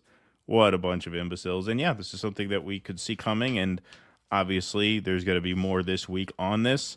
But yeah, this was not hard to see coming at all. Not at all. All right. Peter Monahan says, yes, cancer sucks. Veto stage 4 and had my throat removed 2 times. Still here. There's hope. Never give in. Don't be a victim. You're better than that. Thank you, Peter. Thanks, Appreciate that. David Santucci says, remember Bernie Getz, Russ. Well, yeah. That was, of course. That's who they, I mean, that's basically what the Joker movie was based on, kind of. Yeah, that was what, 85 Getz? 84. And yeah, 84? that, like the inciting incident of the Joaquin Phoenix Joker is he shoots the guys on the train. He didn't shoot black guys; he shot Wall Street guys. But you know, it was clearly inspired by Bernie Getz. Yeah, indeed. French Laundry. My bad for my last super chat. My friend and I went to a new Minnesota dispensary today, and he wanted me to clip y'all saying Yugi. All right, no problem. Hey, you paid for it. You paid for it. A customer is a customer. Sparky. Customer's always right. That's right. Did the New York Public Library begin as of get a major boost as one of the many Andrew Carnegie libraries, or was it strictly publicly funded? I mean, it was not an Andrew Carnegie library. He built 67 libraries in New York City, but that was not one of them. However, before you had public libraries, public libraries were actually kind of like what Netflix used to be, where you paid a monthly subscription and you borrowed 3 DVDs basically, and then you could take out 3 more. That's what public libraries were, but they weren't public. They were privately endowed. So when they built the New York Public Library, but this also says something about the timbre of the times and the way that even the wealthy were persuaded, not in every instance, but in many instances, to adhere to the public good, for PR reasons, I would say, in most cases. The Tilden, the Lenox, and the Astor Library gave up their collections and sent that as the basis for the beginnings of the New York Public Library collection, and they closed down their libraries. Now, the old Astor Library today is the public theater. Right. EO Shush, imagine trying to get a free Palestine chant going at a MAGA rally. That's right. EO Shush. You know what? I bet you could. I am telling you, man, when I've been around those MAGA people, they do not like that Israel shit. They really don't.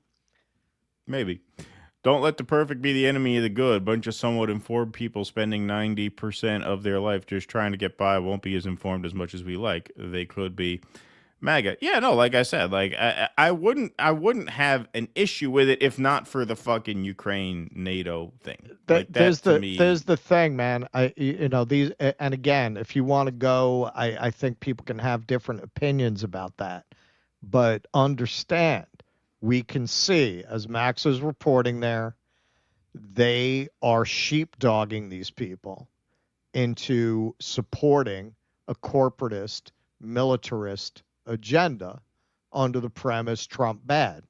Understand, with these people, they have absolutely no spine, and they're really not very smart on a fundamental level of comprehending the world that they live in.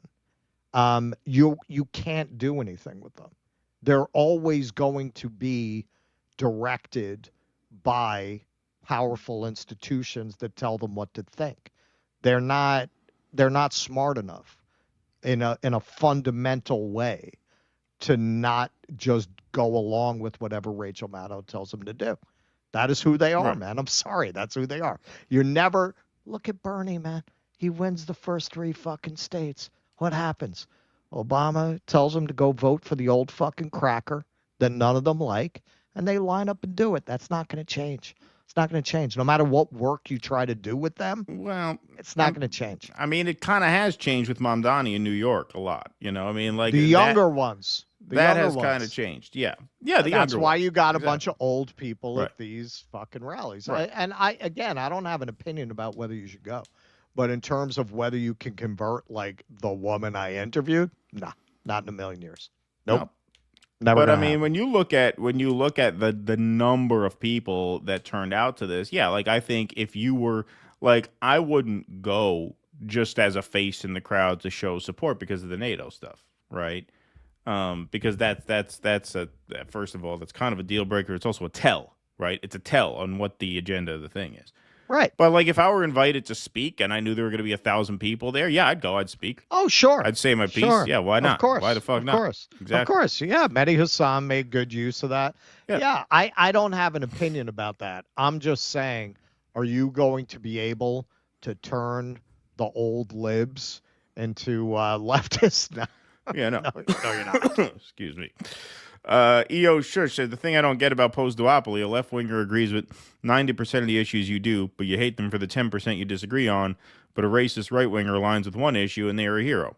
Yeah, I mean, I understand how that could be perceived that way, but I mean, I don't I agree with you. Yeah, I mean, I agree, and I don't hold up Marjorie Taylor Greene as a hero of sorts, but like, if she's out there calling what's happening in Gaza a genocide, and she's out there pushing for the Epstein files, and she's out there saying that the health insurance is a scam, she is staking out positions that are just as a matter of fact to the left of a lot of these centrist Democrats. Doesn't mean she's a hero. That's just calling it for what it is, right? Like we criticized her a lot when she turned around and voted for that fucking bill after acting like she was going to vote against it. Yeah, like 100%. Like it's not about. I mean, I agree with what you're saying. Like there is this tendency to want to be like, I disagree with Massey about a lot of things, but I'd rather see him as president. And then if you got somebody who is much more aligned with you ideologically, but they break ranks on a few things. Yeah, I mean, it's funny because it's something you see very much with the libs too, where they love the Steve Schmitz. Right. And the Nicole Wallace. There's a tendency exactly. There's a tendency to wanna suck up to the other side. You're right. I think you could probably do an interesting psychological study on that. Like, what's that about? Because that doesn't happen with the right wingers, if you notice. Right. It's quite the opposite.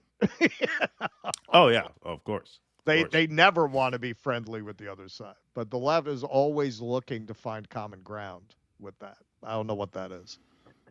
Race car, thanks for the $20 super sticker. Appreciate that. Robert Jones, Wall Street has been bailed out how many times in the past 20 years, yet Wall Street abhors socialism for the people that bailed out their shitty bets and wars. Yes, indeed. Thank you, Robert. Appreciate that. Marvin Vargas says, no kings, oligarchs and PACs are okay. That's right. Appreciate that. Peter Monahan says, Grifter's Bible is a mindfuck. Love the stories and the waiting for the next chapter. Oh, great. Glad you're enjoying that, cool. Peter. Appreciate that. That's awesome. Thank you. All right, folks, we got one more segment on the evening, and then we are heading over to Rumble. Intermission tonight, by the way, is our sponsor, John Coa's cover of the Bob Dylan song, Not Dark Yet. That's about a 5-minute song, and so we will be playing that in its entirety. Looking forward to that. That's a great late-era Dylan song, Off Time Out of Mind, and so I think you guys will enjoy that very much. But before then, we've obviously got some news to cover out of Venezuela. All right, so Donald Trump here says, it was my great honor to destroy a very large drug-carrying submarine that was navigating toward the United States on a well-known narco-trafficking transit route. U.S. intelligence confirmed this vessel was loaded up with mostly fentanyl and other illegal narcotics. There were 4 known narco-terrorists on board the vessel. 2 of the terrorists were killed. And then talk about a number he just pulls right out of his ass. At least 25,000 Americans would die if I allowed this submarine to come ashore. Okay, based on what? The 2 surviving terrorists are being returned to their countries of origin. Really? That's interesting. So 2 terrorists who survived are being returned to their countries of origin, Ecuador and Colombia, for detention and prosecution. No U.S. forces were harmed in this strike. Under my watch, the United States of America will not tolerate narco-terrorist trafficking illegal drugs by land or by sea. Thank you for your attention to this matter, Donald J. Trump. So yeah, this article was kind of everywhere. U.S. is repatriating survivors of its strike on suspected drug vessel. The Trump administration is repatriating 2 survivors of a deadly U.S. strike this week on suspected drug runners in the Caribbean Sea, rather than prosecute them or hold them in military detention, President Trump announced on Saturday. The men who survived were being returned to their home countries, Colombia and Ecuador, for detention and prosecution, the president said in a post on his Truth Social account. Mr. Trump also posted a 29-second video showing a semi-submersible vessel that was traveling partially below the water being blown up. He said 2 other suspected drug smugglers, who he called terrorists, had been killed in the attack. It was not immediately possible to confirm that either Colombia or Ecuador had agreed to prosecute the 2 men.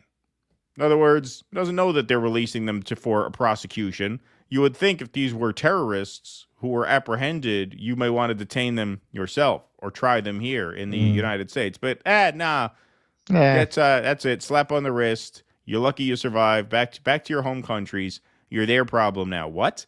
That doesn't sound like executing a foreign policy of national defense, right? If these are narco-terrorists, shouldn't they be apprehended and tried? That's very strange that you're just letting them go. It's almost like you have no real evidence against them and you don't want that to be exposed. Colombia had no immediate comment. An official in Ecuador who spoke on condition of anonymity because the topic involved sensitive diplomacy said the government was confirming that one of its nationals was among the survivors. If that were the case, the official said, he would be brought to Ecuador. Mr. Trump has previously described people aboard suspected drug smuggling boats, which the United States has targeted in several deadly airstrikes since early September, as unlawful combatants. He has claimed the authority, widely disputed by legal experts, to summarily kill such suspects in military strikes as if they were enemy soldiers in a war. It was a sharp break from the traditional handling of maritime smuggling, in which the Coast Guard would intercept boats and arrest people if suspicions proved accurate. So, under normal circumstances, the Coast Guard would apprehend these boats. They would make arrests based on the evidence that they had available to them, as opposed to what we're doing, which is just killing people, saying they were terrorists, not providing any proof to substantiate these claims. The decision to transfer the 2 survivors, however, was in line with the Coast Guard's practice of repatriating or handing off to friendly countries people who were intercepted outside the United States as suspected traffickers. It also avoided the dilemma of what to do with the first people captured in what Mr. Trump has declared a formal armed conflict against drug cartels. Holding them as indefinite wartime detainees at the military prison at Guantanamo Bay, Cuba, could have opened the door to a court's reviewing whether this really is a war as part of a habeas corpus lawsuit. Also, don't forget, these aren't Venezuelans. So now, if you detain these people, now you're pulling other countries into it. Prosecuting the man in U.S. civilian court would have raised other problems. For one, it was not known if any courtroom admissible evidence was available to demonstrate that the survivors of the attack engaged in criminal wrongdoing. Still, avoiding legal and logistical headaches by sending the men home seemed to contradict the administration's stance that suspected drug smugglers pose such a severe danger that Mr. Trump can have the military summarily kill them. Exactly. So you can't, out of one side of your mouth, say, well, this is standard practice to repatriate them, while at the other side of the mouth claim the authority to just kill them without providing evidence, right? Those two things don't mix. The Trump administration has justified its attacks on drug smuggling suspects in the Caribbean as a formal armed conflict and as national self-defense, but without offering an explanation for how it can legitimately treat the crime of drug smuggling as if it were an armed attack or combatant. So if it is actual national self-defense, if it's actual counterterrorism, then wouldn't you feel an obligation to detain these people? Right? If it's standard law enforcement, well, then we're not being invaded and you can't just blow them out of the water. You would have to have the Coast Guard apprehend them. Okay? But, don't let this make your head hurt too much if you're a MAGA person, because this is what I voted for, right? This is the peace president at work. Here's Colombian President Gustavo Petro on U.S. strikes in the Caribbean. This is 3 minutes. We're not going to play all of it, but the most important part is right up top.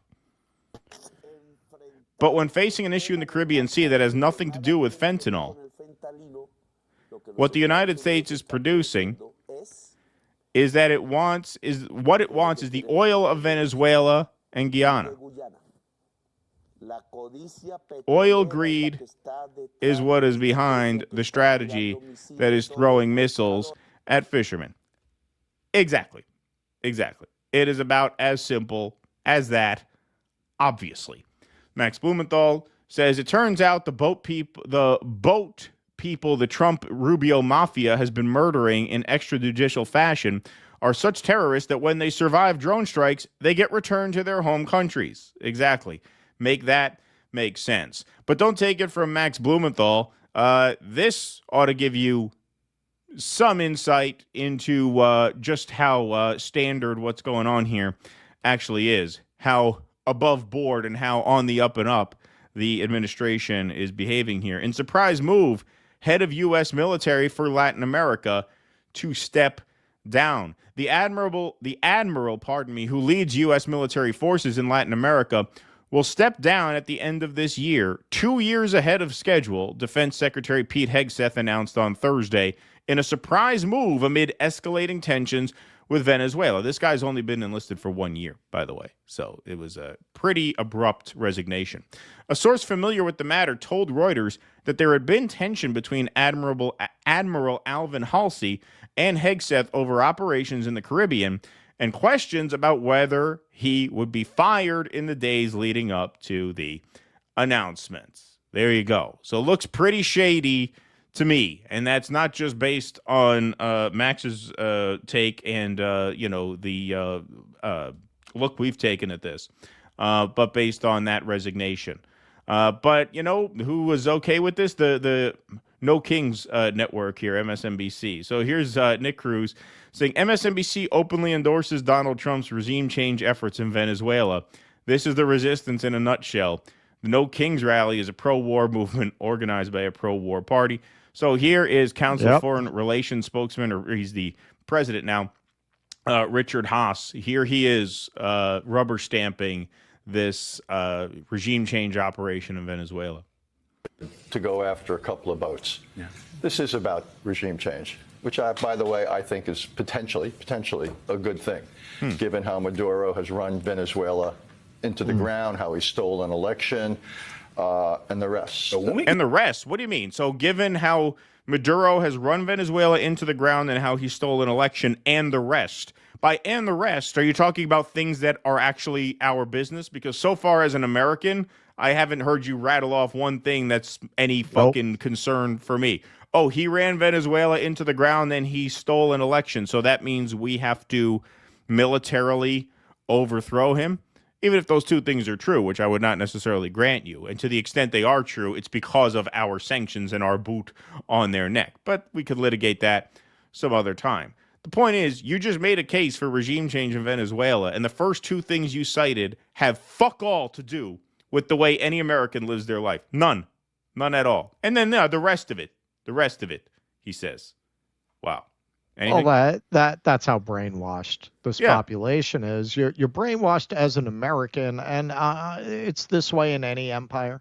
You're brainwashed to think what goes on in the entire world is under the purview of your empire. You're trained to think like a citizen of an empire, not like a citizen of a country. Exactly. Getting involved in Latin America doesn't always turn out that. Yeah. That's why I said in principle. Yeah. This is there's a complicated backstory. Yeah. So we've got to be really careful. It's one thing to oust a regime, and we could probably deal with Maduro some version of how we dealt with Noriega in Panama. But it's something very different once you've ousted a regime to successfully midwife the emergence of an enduring, more positive regime. Oh, you don't say. Lots of things have to happen politically, economically. A lot of signals have to be sent. Again, okay, so I mean, look, there's ways you could attack this, but just the assumption that it's our business is the arrogance of empire. Like the assumption that it's just okay for us to go ahead and do this. And hey, we have to be careful. We have to be prudent because these things can go sideways.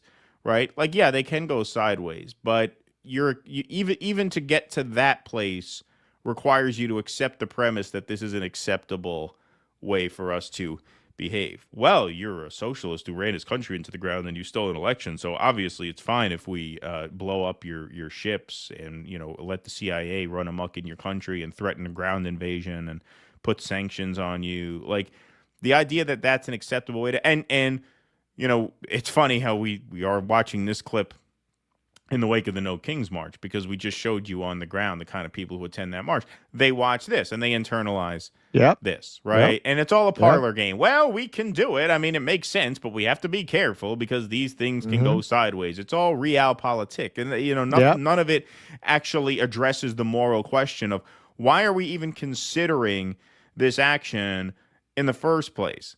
Why is it that we have to clearly... I mean, I would essentially say fabricate, you know, that these narco terrorists are running up this fentanyl at the pace that they say, and we have to blow them out of the water to stop them. You're telling me this can't be dealt with? Yeah, if people are bringing drugs into your waters, you can do it the way we always do it, which is you apprehend them, and then based on the evidence, you act accordingly. You don't just blow a boat out of the water, kill everybody on board, and then in the one instance where 2 of them survive, what do? Do we detain them like the terrorists that they are? No, we let them go. We let them back. Hey, slap on it. Don't do that again. None of that narco-terrorism around here. Go back and be nice. Come on, is that how we would treat them if we actually had evidence against them? Of course not.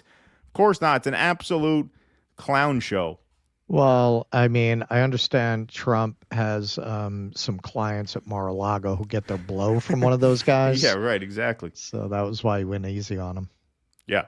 Yeah, so that's the latest. That's the latest in the up-and-coming regime change war in Venezuela, courtesy of the peace president. Courtesy of the peace president. He's on a roll this week. Yeah, no, you watch like Richard Haas there, and it's the function of these things like MSNBC is really to give the illusion, you know, this is true of all of these news programs. It's to give people the illusion that they live in a democracy and they're personally invested in this kind of a conversation. Yeah, well, you know, Venezuela, it's a complicated situation. You don't know the first thing about the fucking actual motives of what these people are doing. And if you read these articles in the Atlantic and the kinds of outlets that, if you really want to continue down this road, caters to people who would be watching Richard Haas here and taking him seriously. The running theme is America is always trying to do the right thing, but it's a tough world. Right. And we're trying to balance our idealism and our desire to bring a good life to all people with the fact that there are bad actors out there. And how do you balance that? We never do anything because we're just evil. Like, never. Right. Exactly. Except Trump, which is why we have to Trump. Go out and do a march with no demands. Exactly. Furrows Queen says, no offense, Keaton, but when are we getting Tusker? I'm so excited, but I'm sure I'll miss you. Who will read the rants, Tusker or Russ? They'll probably split them. You know, I was going to take off this next week, but I think I'll stay on through the election, since, you know, the New York mayor election's coming up. So I'll probably do like the week after that. I'll probably head out the week after that. I feel like I should do. So it'll be November. Through so election we got day. to tell Tusker this. Yeah, through election day, maybe like mid-November. I think I should stay on through election day, and then maybe I'll take a couple of shows off after that. That seems logical. BW says, James Lee was great. Well, thank you. Adam Curtis, the BBC documentarian, would be an amazing guest, too. Thank you, BW. Quintessential says, when you stand in for Jimmy, have Zoran, Mike McRae, tell you how right Shama is about himself against your more charitable view of him. Yeah, look, I mean, when people say like they don't trust him or I don't trust him either. To me, like that was my first take. Yeah. After I met him. Yeah. Like, I'm not asking you to date him, you know, like, wait, I don't trust him. All right. So if you want to rate him from 1 to 10, some people rate him a 7, some people rate him a 3, some people rate him a 1. It doesn't really matter. To me, it's a non-statement. Sure. It's a non-statement in the context of the election, right? Now, in the context of organizing, obviously, but for the next 2 weeks, it's a non-issue for me. Like, it doesn't really matter what people feel about him in the context of this election and this race. The fact that you got Bill Ackman going to such lengths, even in the 11th hour when the battle's already lost, like, you can't win anymore. Dude, the fact that he's still melting down about this is, I think, reason to vote for the fucking guy. Like, I'm not asking you to do anything beyond that. And I think I think it's constructive to like critique organizing strategies, and Shama's been much more successful than Zoran has been for, I think, pretty obvious reasons. And that's like, I don't take issue with anything she says at all about that. And I think in that context, it's a constructive criticism. In the context of like the election, like to me, there's just absolutely zero reason not to hope he wins. If for no other reason that Bill Ackman is still desperate to stop him, even though he can't. That must tell you something. I mean, this is a great merch idea, man, because they have these, liberal tears mugs. We should make a billionaire tears mugs. Israeli tears. Israeli tears mugs. There you go. Yeah, those would sell very well. Probably get us kicked off YouTube. But Ackman tears. That would be a good one. No, if you go on your X account now, every fucking post that is not Israeli Hasbara is a meltdown about Mamdani. Right. Yeah, exactly. They're all going crazy. And if you look out at X now, like they are just reverting to absolute base bigotry. They're just calling him a terrorist at this point. Like that's their Hail Mary is just how quickly we forget 9/11. Right. He's Muslim and Muslims did 9/11. So how could you do this? Like they are just reverting to, because that's the last thing they haven't just come out and said yet. At least not on repeat.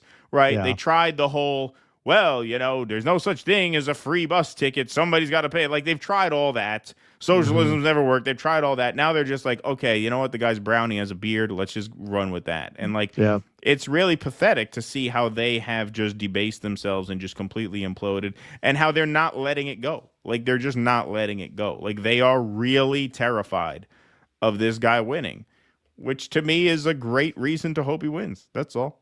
It has nothing to do with what I think of him, really. It's like nothing at all to do with that. Right? That's like totally irrelevant in my like people who say he's going to be an AOC. He's already an AOC. Yeah, I mean, he's already... Like, what do you mean he's going to be? Yeah. John Olmsted, the first protest I ever went to was BLM in Eugene, Oregon. I almost got shot by a country boy weirdo who showed up with an AR looking for a fight. Yeah, and there's tough stuff out there in Oregon. I went to the No Kings in my small town, The Network. With that being said, looking at New York protests terrify me. You got some balls, Russ. I salute the fuck out of you. It's not Eugene, that's for sure. I've driven through Eugene. Eugene is a very, very quiet, chill place. I mean, I drove through early in the morning.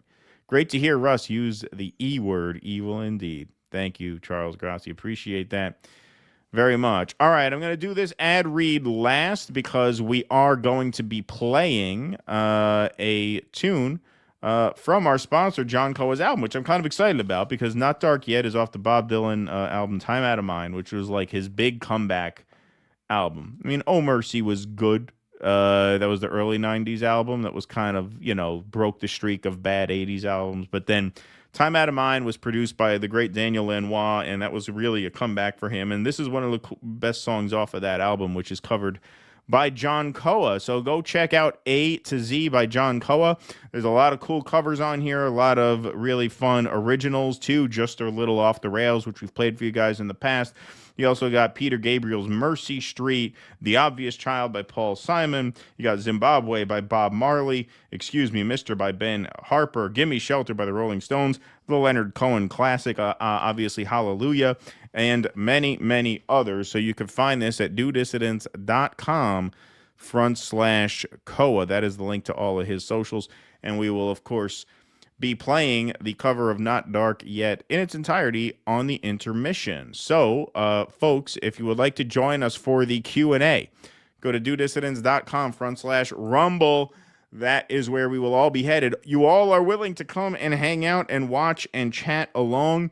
Patrons, paid Substack subscribers, and paid Locals members do, of course, have call-in access. You could start forming that call-in queue right now if you want. newdissidents.com/Rumble is the link. Is that everything we got for the show tonight? I think so.